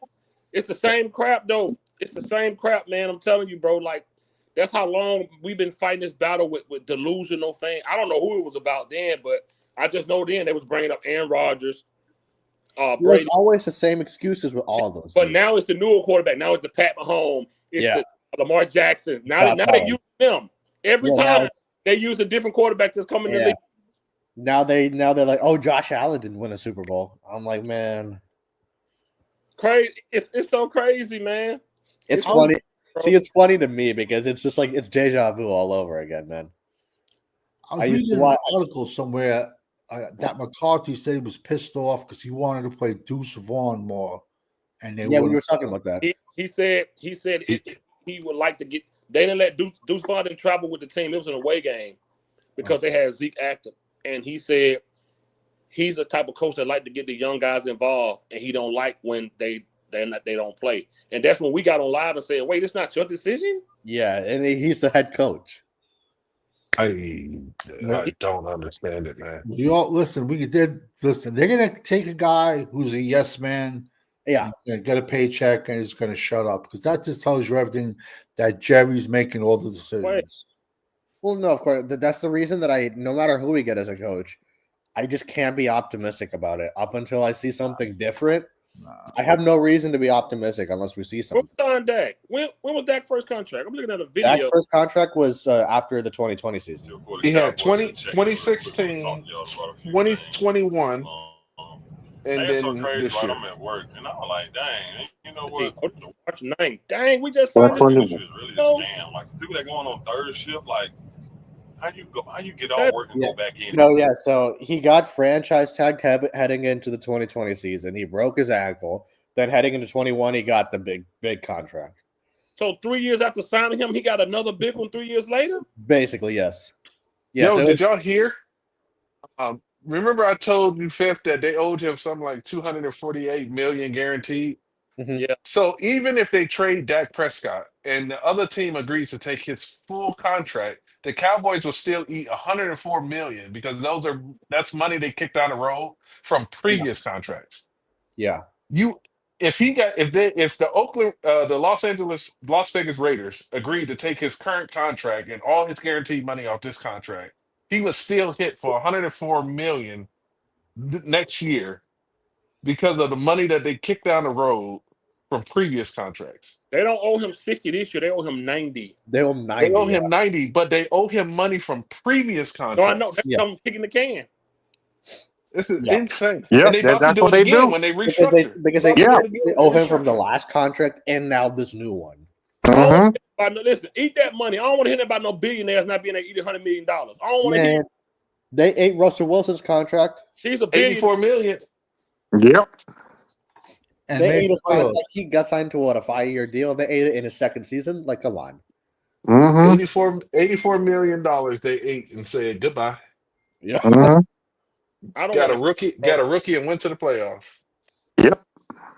I don't want to hear it, man. I don't want to hear it. I don't want to hear it. Yeah. Off the top of my head, with Jerry, I don't know what they will do, but I can definitely see him calling Pete Carroll old self. Man, like I can see it. Calling Pete Carroll. I'm okay with Pete Carroll or Bill if they're going to be a stopgap to get through Dak Prescott's contract. But the plan at the end of Dak Prescott's contract needs to get in a young quarterback and a young coach that can grow and build the team together. Yeah. Because if I'm a coach coming in, I need 6 years. You got to get me past Dak Prescott contract. You got to give me six plus years because we know what Dak is. Mm-hmm. So you got to get me to the point where I can go out and draft and bring in my own quarterback post Dak. Yeah. And unfortunately, we know Jerry won't fucking do that shit. Yeah. Oh no. If it's just a stopgap, you can get any coach. If you say, look, we're just getting a coach to get rid of some of these bad contracts and move on. So we got a stopgap coach, and we see coordinators out there that just need a couple more years of experience that we're going to go after in 2-3 years. Then you can bring in older coaches. But Pete Carroll is only probably got about 5 years where he could be active enough to be a head coach. He got that raw marinara limp. They got that same limp when they walking up and down the sideline. Well, he's 73. I mean, what are they gonna do? Let him roll up and down the sideline in a wheelchair? Yeah, exactly. He's 73, man. That just depends on how they look at the next couple of years. Yeah. How they want to handle it. Is this a let's get the ship right, or is this I'm going to try to win right now? He be drunk because how could you let this man tell you he want a no trade clause? What has he done? Yeah. This man, his agent sat down and told you what they was gonna do. A no trade clause and a no tag clause. That's what happens when you wait until contracts expire. Yeah. And here's the the thing, leverage shifts. And Dak knew that he had their ass, man. If they wanted Mike McCarthy, the time to do it was last year. Instead of getting the Bears on the phone, where Mike now the leverage shifts to Mike. So all of those incentives and things that they wanted to put into the contract, Mike's like, why the hell would I sign that when I can go over to Chicago or maybe Las Vegas and get it all with none of that stuff in it? I think that's bullshit, though. That's like you trying to get your ex-girlfriend jealous. I don't think Chicago is calling up looking to. No, to hire Chicago played chess while Jerry was playing checkers. They made him show his hand. And I wouldn't be surprised if Mike McCarthy got on the phone with somebody in Chicago and was like, hey, put in a request to come to talk to me. 100% that happened. I don't think they was calling, man. No, but Mike McCarthy could have called somebody there and said, hey, just leak it out to the press that you guys want to talk to me. Just to make Jerry show his hand. Because why did not call him no more? He's not signed. I know. And you know what? If Jerry wanted to put an incentive clause in the head coach's contract. You saw that? He said he wanted paid on a performance base. Man, are you crazy? Well, there's not going to be one head coach coming here under he those said terms. that for coaches or players? Coaches. If he does Players it for already coaches, have doesn't incentive he have to do it for contracts. players also? Players have incentive contracts. Well, You they got already roster have. bonuses. He said it about Cooper Rush got screwed. It's Cooper Rush coaches. just got screwed out of $250,000 off of. You know what Jerry I thought 500. 500. And supposedly Jerry knew he was humping him. Oh, Jerry hell yeah. didn't know. Jerry knew he was giving. He was You giving. know they to him sit no down. room. They got people that sit down on a week-to-week basis and go over stuff like that. Why you ain't getting money, man? Stingy bastards, man. I will be surprised if Cooper Rush is on this team next year, even if they want him. Because if I was Cooper Rush, they can shove that. He didn't already said his goodbyes on Twitter. He said thanks for a great 8 years. Him and his wife. Yeah. Really? Yeah. Yeah, he did. He said thanks for a great 8 years. I swear. Him and his wife posted a picture. They screwed him out of money for 2% of the snaps. Jerry should have paid him that $500,000. Should have paid him, man. No, there's nothing stopping him from paying him. This is the second time he's had to step up when your starter got hurt. Yeah. You remember about 3 years ago when he went 4-1 and Dak hurt his little pinky? Yeah, Dak like, no, I'm coming back. He went and beat was it Minnesota or New England? Minnesota. He started off Minnesota. He beat Minnesota. He played the Minnesota. Minnesota. He played the Minnesota. Yeah, he played the Minnesota game. Touchdown. Yeah, the Eagles was his first defeat. Yeah. But the one that Cooper went 5-4 and 1-1 was when he lost it. Dak lost to Tampa in the first game. He broke his thumb, and so he went 4-1, and then he lost to the Eagles at the very end. And Dak was getting so sensitive in the media about it. He was like, say, I don't remember what he said, but he was getting like he was having flashbacks of Romo. Yeah, he was having flashbacks of Romo. Yeah, he was getting bitchy with reporters and shit. It was funny. Ankles, dude is breaking down, bro. See, after the ankle, it was the hand. He had a hand injury last year, just wasn't bad. Remember, he was holding his hand like that. Yeah, he hurt last year. No, yeah, it was first the ankle, then it was the calf, then it was the thumb, and then now it's the fucking hamstring. Well, say, I'm about to get on that. All right, champ. Yeah, even I got to bounce soon too. Oh my god, yeah, I'm gonna leave in a minute too, but I'm saying, man, this is literally the order of it: the ankle, the calf, the thumb, and now the hamstring. 4 injuries in 4 seasons. It started with the AC shoulder. Right. Yeah, he was on a pitch count. That was the year before his ankle. That's right. He had that shoulder injury. I remember that. Yes, you're right. Yeah.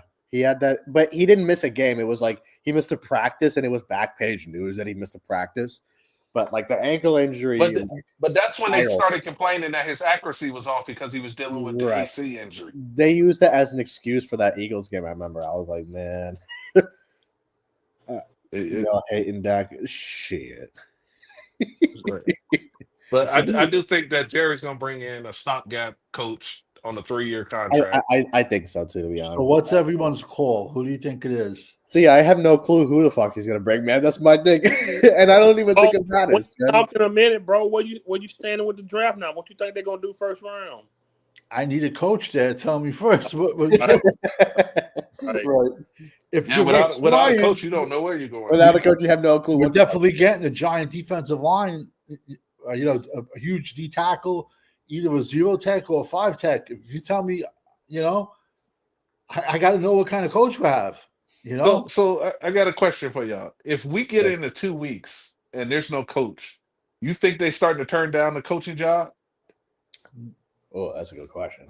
I would think because Troy Aikman already said that he don't think that this is the premier coaching job that everybody I thinking agree it with is. him there, but I think it'll take time because the longer there's no coach, the longer Dallas is front page of the news while we're not in the playoffs. Yeah, but at the same time, you don't know whether the next head coach wants any of the current staff. The longer you wait, the more that Mike Vrabel is going to snatch off the market. And the next one for be the honest, next one for the can- Raiders, and the next one for the Browns, or whoever else is in the coaching. Now, see, to circle. be honest, man, I can see Jerry milking this motherfucker out for like weeks, but like you set yourself up for failure because no, then you're I, taking the bottom of the coordinators and no, the rest of the I staff. agree with you. Like, I mean, I don't think he necessarily. I mean, I don't know whether he will or won't, but like, Jerry being Jerry, like, it wouldn't surprise me a bit if this extended a month. Do I think it will? No, but I can see it happening in his own fucking. You know what I mean? But I don't know. Because one thing I did notice is that you don't hear about the coordinators that's in the playoffs taking interviews as much as they were last year. Yeah.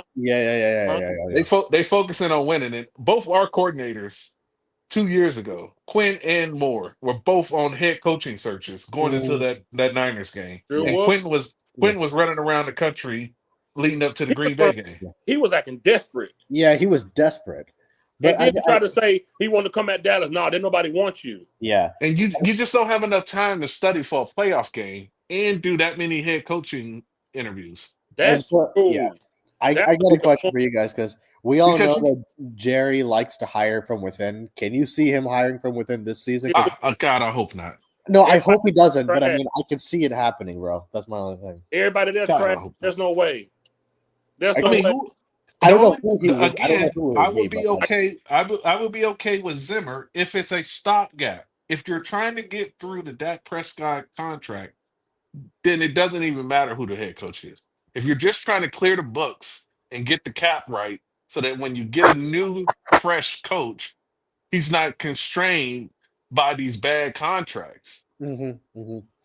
See, like then you can do it. I agree with you wholeheartedly. I'm just saying, like, I don't even know who it would be if he were to hire from within. I fucking hope he doesn't. But like, we know that he loves to do it, which is the what I reason. said last night.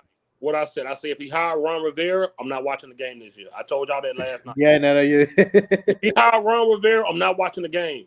He's a good DC. He's not a head coach. If we bring him in, watching it, and that's the same thing I say about the players. That's okay. Everybody's not a head coach.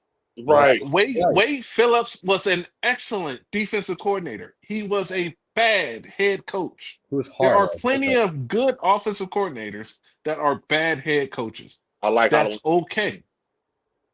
No, Halloween is one of my favorite movies, man. You said something good. I didn't forgot. He threw me off the name. The Halloween. Interview Ron Rivera. Is that the Halloween? Is that the Halloween Havoc where they did the finger flick? You mean the Finger Doom? The Hulk Hogan finger flick where he just laid down. Is that the one? Finger Poke of Doom. I thought that was Sting when he came down. No. Hollywood Hogan laid down and for Nash gave the title up. No. Nash, the Finger Poke of Doom. Nash laid down for Hogan. Nash laid down for Hogan. Was that Hollywood? Was that at Halloween Havoc? Much. That was it. Jeff Jarrett came in there and laid down for Hogan, and that's when Hogan grabbed the mic and said, "That's why this company is in the trash." Oh shit. Jarrett laid down for Hogan. That's when Vince Russo was in charge. It was a mess. Vince was horrible. Him and Eric Bischoff together was how you doing, Brown? Bankruptcy 101 right there. Hello. No man, yeah, we're fucked. Either way we look at it, we're fucked. Get out of here, brown skin, beautiful black women. My weakness now. Going on now. Yo, a picture of stopgap coach for the next 4 years. So that's like saying, okay, yo, I'll see you in 4 years. You know what I'm saying? Like, but here's the thing: it's like, what my thing is again, like, no matter who we get as a coach, Dak is going to be the same thing. This will be his third head coach, basically in his tenure. I remember my point now. I remember my point now, Uncensored. You said stop bringing in these free agents for 1 year. Yeah, there's no consistency from year after year when you bring in that many 1-year contracts. Yeah. They don't And get what he's trying to do is he's getting these veterans on their last leg, and he's trying to squeeze one more year out of them. Exactly. He did the same thing with Brandon Cooks. And good players do not hit free agency. You have to trade for them. You got to fuck them picks and go get them. Yeah. Good offensive linemen are not going to be on the market. It doesn't work that way. Has any team won a Super Bowl scripted through the draft? No, it doesn't work that way. I don't think it work that way. Yeah, because you have to bring in some vets here and I'm there. gonna say New England. I'll say New England. But New England still had veterans there, though. They had veterans and Brady. They weren't really who did they trade? I mean, for? it was really like if you look at it, Brady was the glue there. Yes, 100%. So I mean, they could bring like, but Brady, they brought in people for Brady. Got what you call Randy Moss. They didn't. Randy Moss was there, yeah, but they didn't trade for him. There was like they brought in free agents. No, he was a free agent. Yeah, but besides Moss, he was probably there's other best receivers. I take that back. They did trade. You believe fucking Miami Dolphins traded Wes Welker to New England for a second-round draft pick? Yeah, but Wes Welker was not Wes Welker before or after Brady. Or after Brady. It was literally I agree with you, but I don't know. He got me a shitload of. He won me a championship in Denver. He said the Chiefs did. He said the Chiefs did it, but he was not the same. The Chiefs. He said the Chiefs won through the draft. Chiefs fixed their offensive line in one season. One draft, they fixed their O-line. And they drafted a running back in round 7. That's what I'm saying. Like, people make this harder than it needs to be. It's basic X's and O's, man. I mean, granted, Mahomes is the best quarterback in the game, but if I was GM for the Cowboys on day one, I'm firing that draft room. I'm not gonna try to be better, but I can show you on Twitter right now the content creators that we know who they are. They literally are pushing the narrative. All of them have a tweet now of asking Gentry highlights and saying get him at 12. They all same tweet. This is insane. Clips. It's crazy to me, man. Right now, they got the tweet up with the same running clip, and they all saying get him at 12. Fuck. All of them. They saying he didn't miss the recipe. That's why I don't like these dudes. My beef with Gentry is that his stardom fame or whatever is up against one of the weakest conferences in the NCAA. He does not have those numbers in the Big Ten. Going up against those big dogs that they got in the Big Ten every week, he don't put up those numbers. He's not big enough. No, my problem is we don't need no running back right there. No. I think you can get pretty much the same production that you're going to get out of the Cowboys in the 3rd round. Right. Of course, this year's running back class is loaded. But let me ask you a question. If Dallas takes Gentry at 12, is Gentry automatically a top 10 in jersey sales before he even plays down? Absolutely. Yeah. Absolutely. Yeah. No, I mean, I hear you. The stores in Dallas they'll be empty. The ones at the start it'll all be empty. It won't be no Gentry jerseys left. Jerry it'll be on back order. It'll be on back order. You want to know something that's really bad? If they sign Deion Sanders and he somehow gets his son to drop down to where the Cowboys can either move up and get him or he's in the lap, you're going to end up taking it. You're going to end up taking him. Yeah. And then you're going to end up with that. You're going to end up with a $240 million quarterback and the number 1 draft pick, another quarterback. Stupid, man. It's just going to be wasted. That's what you Savage right there. What does Jeff Good do? Bobby Kent. He's big. He has size. He has 2 good years of production. This year, he played on a horrendous team, and he still put up crazy numbers. Last year, he had like 900 yards after contact. This year, it was like 7 and change after contact running the ball. He had, I think, almost 1,500 yards this year and last year.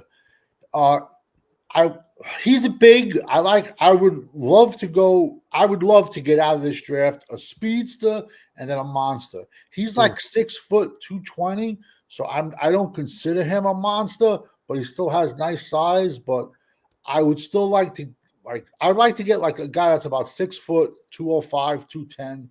I want a speedster. Then I want a 6'3", 240-pound hammer. That's what I want. But he's good. He just played on a horrible team this year. Running back by far is the deepest position. And I mean, let's be honest. We get down in the goal line. Are we going to hand it off to Gentry? No, I mean it's would they originally throw empty sets on the fucking goal line, man. It's stupid. I think there will be an early run on running backs if Philly wins the championship. Because everybody's gonna try to repeat the Barkley. Hey, hold on, we got somebody in here. Who that right there? What's good? What's up, brother? What's your name? Cool Cowboys. Cool Cowboys. Okay, what you got for the show, man? Honestly, I feel like next year is going to be a wasted year because we should have never signed Dak Prescott. We should just have had a clean, fresh slate because he's just too old and he's not going to win a Super Bowl. So, in my opinion, next year's is going to be a wasted season, and I don't got hope. I don't know. So you don't see them having a winning season in 2025? Nah, they'll probably win like 5 games. Possible. Yeah. Okay, that's cool. So let me ask you this: who would you like to see come in as head coach? Ben Johnson, but I don't think we're gonna get him. Okay. Where you from, man? I'm from Frisco, Texas. Oh, you right now? Okay. I'm glad you joined the show, brother. I appreciate you, man. I appreciate you joining. I feel like this. I'm with Savage, and we've been talking about this early on. Yeah. Look what Derrick Henry doing over there, man. Yeah, man. That still upsets me to this day, man. Like, we need a big dude, man. And Derrick Henry literally said, if the Cowboys called, he would have signed with this fucking team. And I agree with you, but there's 2 differences between Henry and Saquon. And those 2 differences are they're running behind better offensive lines. That's it. Yeah. That's it. Throw everything else out the fucking window. The only difference is the offensive lines. I agree. Philly has invested in their offensive line. They went and signed Mekhi Becton. The Ravens got a 6'8", 400-pound right guard. They got Stanley at left tackle.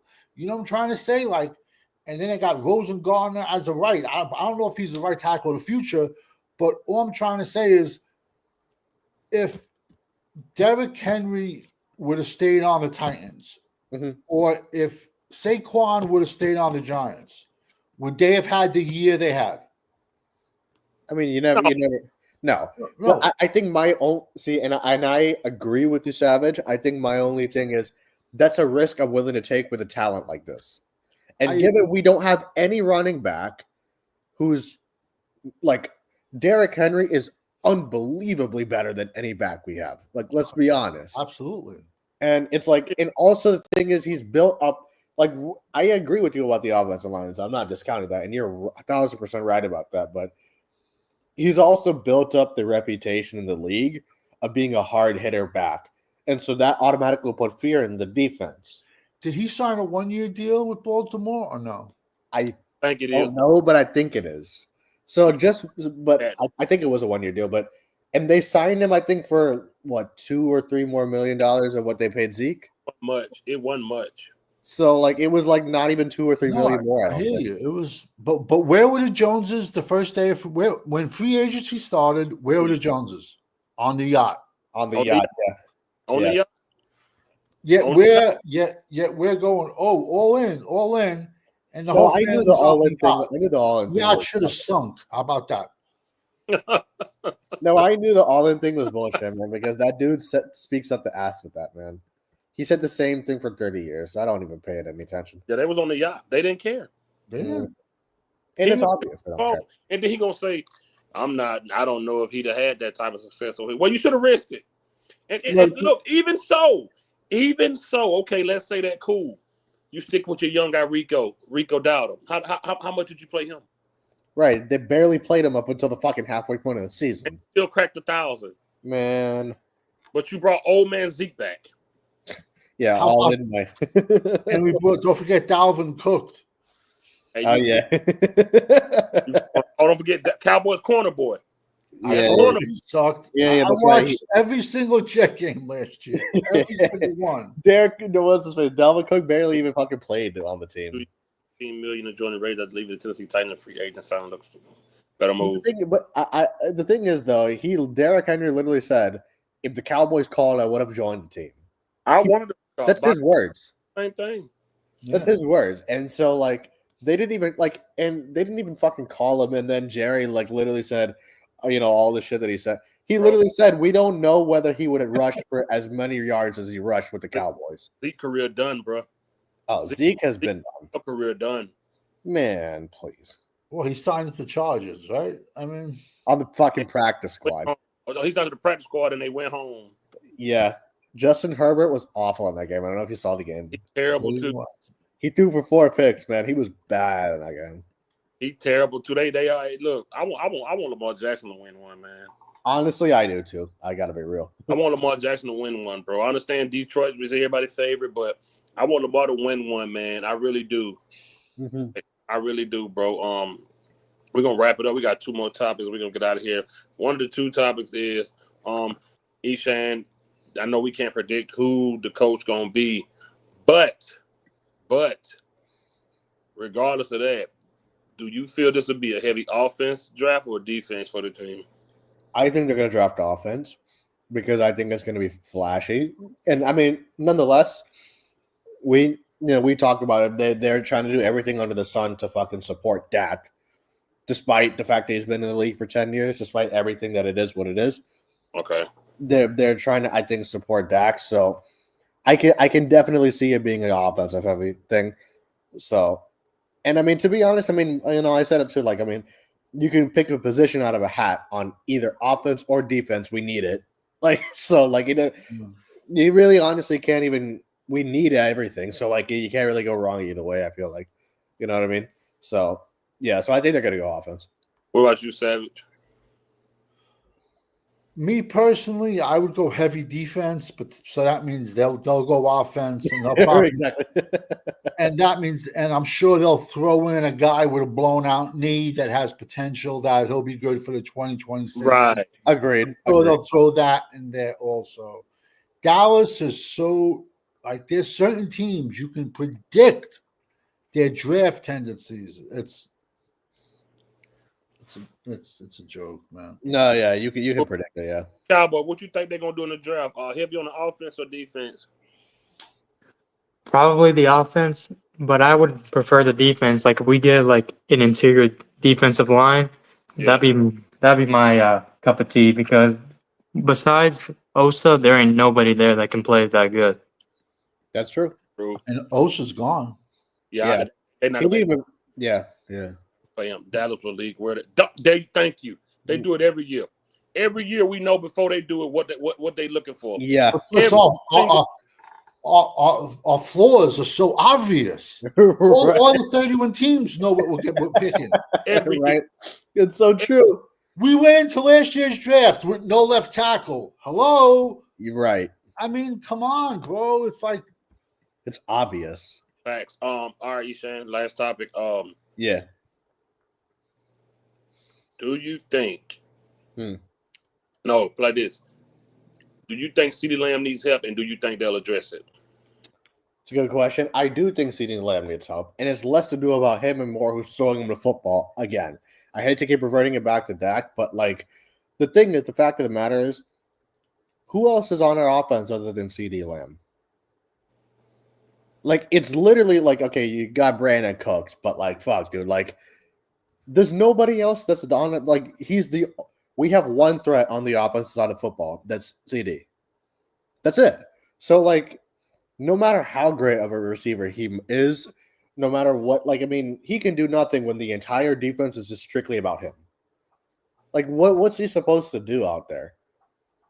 Like, I mean, and so, like, I had issues with CD this season, but, like, I just think, like, I think he does need help, and it's not because he's not talented. Just last year, he broke Michael Irvin's record, man. So it's not like he's not talented. I just think, like, when the whole offense it was the same thing. If you remember that when we didn't have a wide receiver and they geared the whole offense around stopping Zeke, and they were able to stop. It's the same kind of a situation, at least the way I see it.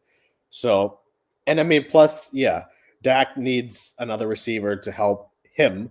But just speaking on CD's side of things, it would make, when he had a receiver opposite him, we saw what he did last year.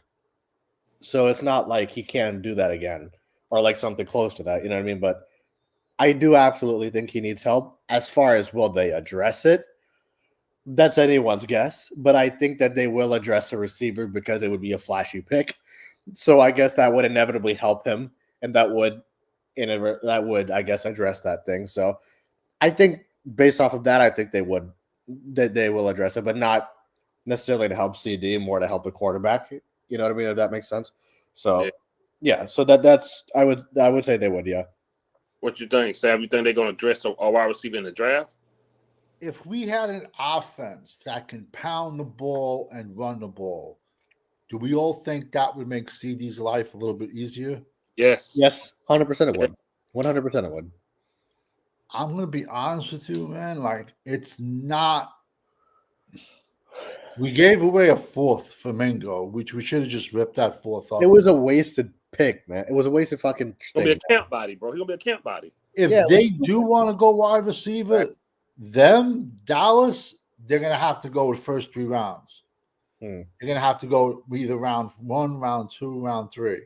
Don't be shocked they go wide receiver at 12. Honestly, don't be shocked they trade back from 12. I wouldn't be surprised. I'll be honest. I would not be surprised if they go. Yeah.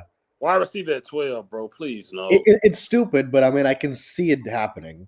But I can see them moving back to like 16, 17, 18 and still getting a decent wide receiver. It would be beyond like ridiculous, but I can see it happening. What does that mean when it's because once I said, just like Gentry, another wide receiver jersey is going to sell a lot more than an offensive lineman's jersey. Exactly. It's going to sell more than a defensive tackle's jersey.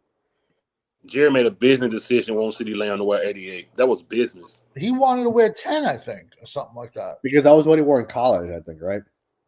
And he wanted to wear the same number from college, and then Michael Irvin and then Jerry were like, oh, and Dez were like, oh no, wear 88 sort of thing. So. Oh, wow. Cool Cowboy. What you think they're going to address wide receiver early in the draft? Maybe in like round 3, but I don't think you can go any earlier than that because we got too many needs because we don't spend in free agency. So maybe round 3 or later we'll get one. But even then, like, are you really going to depend on a round 3 wide receiver to help out CeeDee Lamb? Like, I don't think so. Right. That's fair. Once again, it's also based upon your quarterback's ability. That's it. All boils down to that. Speed, separation, it really don't matter because how many times he overthrew Cooks this year? Yeah. Oh, yeah. How many times Cook for a touchdown? He's overthrown CD too. By 10 yards, but it's not by an inch. It's 10 yards. It's like, by 10 yards. Like he's thrown like close. It's not even close. Yeah, it was. He wanted it's like you got to be on a ladder, the tippy top of the ladder. That's how bad he overthrows players, and not just when he overthrows players that bad. That's here. That's mental. Mm-hmm. But he's been doing that his whole career. I'm sorry. Like he's been over chunking guys, like overthrowing his whole career. Exactly. It's terrible, man. I don't know. The fact that we don't have McCarthy, I don't know what to say no more. I don't know what to say as far as like where they'll go with the draft. I do know that they need to fix an offensive line because he's gonna get killed. Yes. Terrence on his side. Tyler Guy can't do that on his side. When both of your tackles can't protect your quarterback, man, please, man, there's nothing you can do. There's nothing you can do. But what Gentry would do with this old line, I don't know what he would do. Mm-hmm. I don't know what. I don't even get tackled in the backfield. Yeah. It'll be like the Penn State game, Boise State versus Penn State. Yeah. Penn State just overpowered them. No, and this they offensive attacked line them. is awful, man. Shoulder jumping that for a pass for Dak. Yeah, jumping up to try to catch a pass for Prescott, of course. I mean, he's put his body on the line to catch that. Like, I mean, the amount of hits he's taken to catch Dak's passes, shit. Dak Prescott overthrew Ferguson one time. Mm-hmm. Made a comment, said you had to be Michael Jordan in his prime to jump up and catch that ball. No, and on top of that, Dak yelled at Ferguson for not getting that football. He yelled at him, and I saw that. I'm like, you fucking bad. I'm like, are you kidding? That's why Corner got two names for him: Mile High and Shoeless Prescott. Because he gonna throw it either too high or to the ground. On top of people, I remember the first time I heard Corner say "on top of people's shoelaces," I would laugh so. He needs Will Chamberlain for wide receiver. Right. It's really that bad. It's ridiculous, man. And that shows you that's mental aspect of the game. Yeah. I don't think he'll retire, man. The Cowboys are gonna drag this shit out. But we'll see. You never. I think Dak's not gonna walk away. He's not gonna retire. Yeah.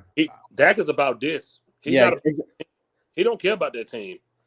He just says he's about the team. He's not about the team. He didn't care about the team. He knew what it would be getting that much money. He didn't care. Yeah. Oh, yeah. I'm gonna trade his ass. I would love to, man. I would love to dump him in Oakland and watch him disappear. Yes. Like if we jumped him on any other team, nobody would talk about him. And we might never see CeeDee Lamb with a young QB. You might be right. You might be right, to be honest with you. Fuck, dude. I'm not gonna be the leader of my team. I just signed the biggest contract ever and stand beside a guy I'm supposed to mentor and say, man, we freaking suck. It's like, who the fuck are you? Why would you do that? No, you suck. You as a quarterback. That pissed me off, man. It would be one thing if Dak was playing well, but you're not playing well. And you're supposed to be the leader of the team. Suck. That ain't good to do. Who are you, bro? Yeah, you're telling your third string backup we fucking suck. Like, who the fuck are you? $0.25 million in 2025. Oh, Christ. Terrace. But the problem is there are no leaders on this team. Exactly. There are none. It's not a leader could be a defensive tackle. A leader could be an offensive lineman. A leader could be a linebacker. A leader could be a safety, and we ain't got no leaders. It's supposed to be Dak, but he doesn't play well enough to be that kind of leader. But even Romo was like that. Romo wasn't no leader. Romo was just thank you. Yeah, that stupid look. This is tearing out building a new house. He really doesn't care. Exactly. He tore his house down during mid-season. He got that check and tore that old mansion down. And he's like the last game in the tunnel, man's running and laughing. That should let you know, right? I did see that jog. Because we were talking about where this brick run. He's running, and I'm like, dude, this is fucking. The leader, Murder Man was definitely a leader. Ed Reed was definitely a leader. There's a difference between a leader and Charles Haley was a leader, 100%. It doesn't have to be. I mean, let's be honest. A quarterback are usually not killers. They really don't have that killer instinct. You know what I'm trying to say? Ray Lewis a killer. Yeah. Who? Ray Lewis.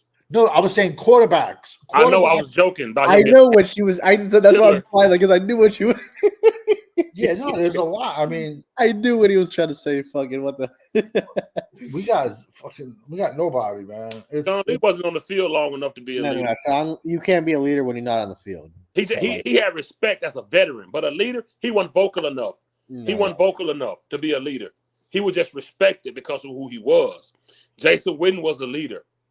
We have there's literally nobody you can look to on this team and know that if you mess up, they're gonna get on you. See that 2000 Raven team with Shannon and Murder Man and Erie and all them, man. You know you couldn't do nothing crazy. They're gonna check you. They're gonna catch. Yeah, exactly. They're no leaders, man. Your coach had you bursting watermelons. No, when I saw that, I was like, "What the fuck is he doing?" That's why the monkey butt powder shit. I'm like, "What the fuck?" I didn't even know what monkey butt powder was at the time. Man, you got to draft from colleges with swag and not Boise State. You know what I'm trying to say? Yeah. I would call Dez a leader, Nate Dogg, but I don't. But you can't. But a receiver being the leader is not as effective as a quarterback. But Dez was very vocal. And Dez had heart. But the thing is, Dez had a lot of heart. Losing. Dez's thing was he projected himself in the wrong way that would not allow him to be a leader. Yeah, Dez was just be vocal about losing. He wasn't about checking. So only time I seen Dez really step up was with I saw him check up with Greg Hardy. Is when Greg Hardy was getting at the coach. Well, crazy big old defensive end. Greg Hardy. Greg Hardy. Greg Hardy was like literally almost about to kill Marinelli. Marinelli. No, Greg Hardy was almost about to fucking tear off Marinelli's neck. Literally had Marinelli like this. And Dez would have gotten his face against the Giants. That was all the time. Yeah. The whole other team didn't move. You had Big Tyron, all them guys over there. Yeah. No, Greg Hardy was fucking crazy, dude, man. That guy was nuts. Dez and Woman beat a Hardy. Facts. Dez and Jeff Heath was the only two that stepped up. But other than that, Dez problem was he had his own issues that he would blurt out about. So he didn't have the leadership instincts. He just wanted to win. Yeah. All right, He but wanted to keep the team organized. That's what leaders do. Yeah. Let's be honest. Zach Martin, did he have that killer instinct in him? No. I don't think not to. No. Did Tyron Smith have that killer instinct? No. in him? I wouldn't say so. That's a monster. No, he didn't have it. They were extremely talented, but they weren't. You remember the year that Dak's ankle was falling off, and we played the Redskins, and they decapitated Andy Dalton, and nobody helped him. Nobody did. Yo, right then and there, I would have ripped these people. No, So you like Andy Dalton decapitated your quarterback, and you guys stood there. crushed. Trickman Sugar Daddy Skip Bayless went on his show the next day.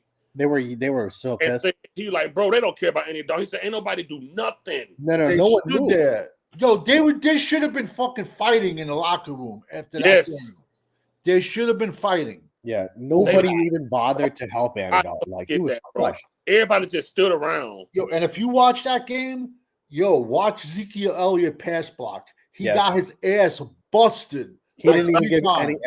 No, then immediately the game after his hole was like that. He got busted so They bad. did walk away, you know what I'm saying? They Trying did to walk pass away. block. Andy Dalton. They walked away. Most of them walked away. Yes, yeah, that's right. The game after Dak got hurt was the Cardinals game, and Zeke fumbled 4 times because he had that fucking bitch ass sleeve on. Remember that shit? And he fumbled 4 times because the Cardinals. It was annoying. And But yeah. took the sleeve off. It's too late now. Yeah, like in the fucking 4th quarter, they took the sleeve off. He came in his rookie year fumbling. Remember, we had to put what you call in? That's right. Yeah, The backup. Alfred Morris. Alfred Morris. Remember we put him in. We set Zeke down his rookie Yeah, year. it was the Commanders game. That's right. Yeah. Put in Alfred Morris. Yeah, and then he fixed it for a while, and then he got it back and shit. But it was. Remember, he said he had to step up and be a leader. Then was a clown of the show. Following, yeah, man. Yep. I forgot the Andy Dalton thing, bro. I forgot all about that. Oh no, yeah. Because They walked the headless horseman. They took his head off, and they did nothing. They did nothing. Yeah, I remember. We'd That. have fought forever out there. We'd have still been brawling. Yeah. No one helped him, and that's when I lost a lot of respect for so many of these players because I knew that they were all flashing no substance at that point. And like, how is the coach not calling that offensive line out in the fucking locker room? Exactly. The game's over. Right. Exactly. I will call you out in front of your teammates for not supporting your quarterback. I don't care. He's second string. He's still your quarterback. He gets decapitated, and you guys stand around. That just shows you, like, that's why I say, like, if you get a guy who's athletic, he's good at his position, but now you throw the crazy factor in him, you throw the fucking anger part in him, you cannot coach that. You either have that or you don't. Well, the heart for the game. I see a guy. Vontez Burfict, I loved him, bro. I would have took him in a heartbeat out of college. I thought Vontez Burfict went too far, but I like the player, heart. man. No, Vontez Burfict was like that dude was hitting people in the knees and shit, man. He was dirty though. Okay, but let me ask you a question. Would Dave call him a dirty player 20 years ago? No way. Well, no, but that's a different league, though. But it'd have been a different fight on that field, though. If you're hitting people, in the knees, people would like. I mean, it would be. Listen, I get what you're saying, but I guarantee you, if you polled 100 players that are skill players, like running backs, tight ends, wide receivers, where would you rather get hit? In your head or your knee? I'm saying I'd rather get hit in my head. I guess, but I mean, like, I hear you what I mean. He destroyed AB, but somebody got him back, though. Yeah. Juju Schuster. He got him back. I would have took him out of Arizona. No, because from Arizona State, Vontez. But you see, here's the deal, though. Okay, Vontez was up here. With proper coaching, you could have got him down here. with proper coaching. He was with But if Cincinnati, he's down here, you're never going to get him up here because it's something you either have or you don't. Right. And you can't like say, I know what you mean. He would have been a Warrior 20 years ago and be like, but now he can't play in the league. I hear you. You know what I'm saying? Like, I hear you. Let's be honest. Could Darren Woodson have played in this league now? No. No. Or the guy from Ryan Clark. Him neither. Ryan Clark was up. Man. Yeah. I got to balance, guys. I got to go. I would not watch. All right, Eshan. We're going to be a couple more minutes. I wouldn't watch. There's no way I could watch. Like, if we had more, he almost killed. He got killed out of college for it. Our next coach. Yeah. Yes, he not. And that's what I'm saying, man. Like, the fact that, and then when you see people will kill you for naming veteran players saying like Zach Martin and Tyron Smith won leaders. People will get mad They'll kill you. They'll get mad at that. But it's not true. They wasn't. But you have to realize, I'm older. They weren't my heroes.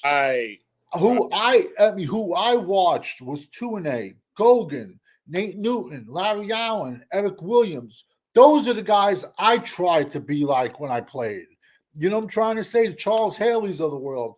Those are the guys those were my heroes when I played. And how I wanted to patent my game after. But just because you're good, like I said, you say Zach Martin and you say Tyron Smith, you say anything bad about them. Listen, Mark 2-A was an undrafted free agent, spent 5 years as a defensive tackle. Then they switched him over to left tackle. If they would have done that now in this era of social media, he'd be a first ballot Hall of Famer. Come on, man. It's like, and I'm not, like I said, it's not that I'm shitting on these guys. It's just not, these guys are not my heroes. They weren't who I grew up watching. I'm sorry. Talk about as great as they was, what did we win with them? Let's talk about Danny White. 3 years in a row. 3 years in a row. NFC Championship game, and we lost. And he's considered a bum. And he's considered a bum. But we can't, but when it comes to Dak, though. Oh, I guarantee you, if Dak went to one NFC Championship game, just one, our fan base would say he belongs in Canton. He said you need a couple of nutcases on your team. You have perfect happy. Of course you do. Of course you do. You need a mixture. Yeah. I want someone crazy next to me in the middle. I want someone crazy. Right. We don't have that, man. This a weak team, brother. They're a weak team. Because we had 4 years. I forgot how many years Jason Garrett coached. But how many other years he coached? 10 years.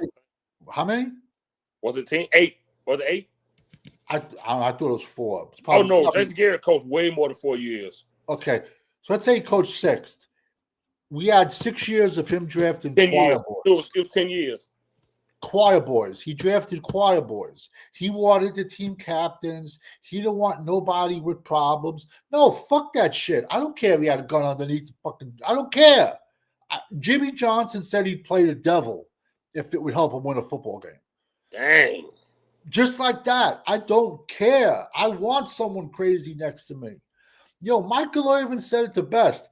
For the 40-yard dash time.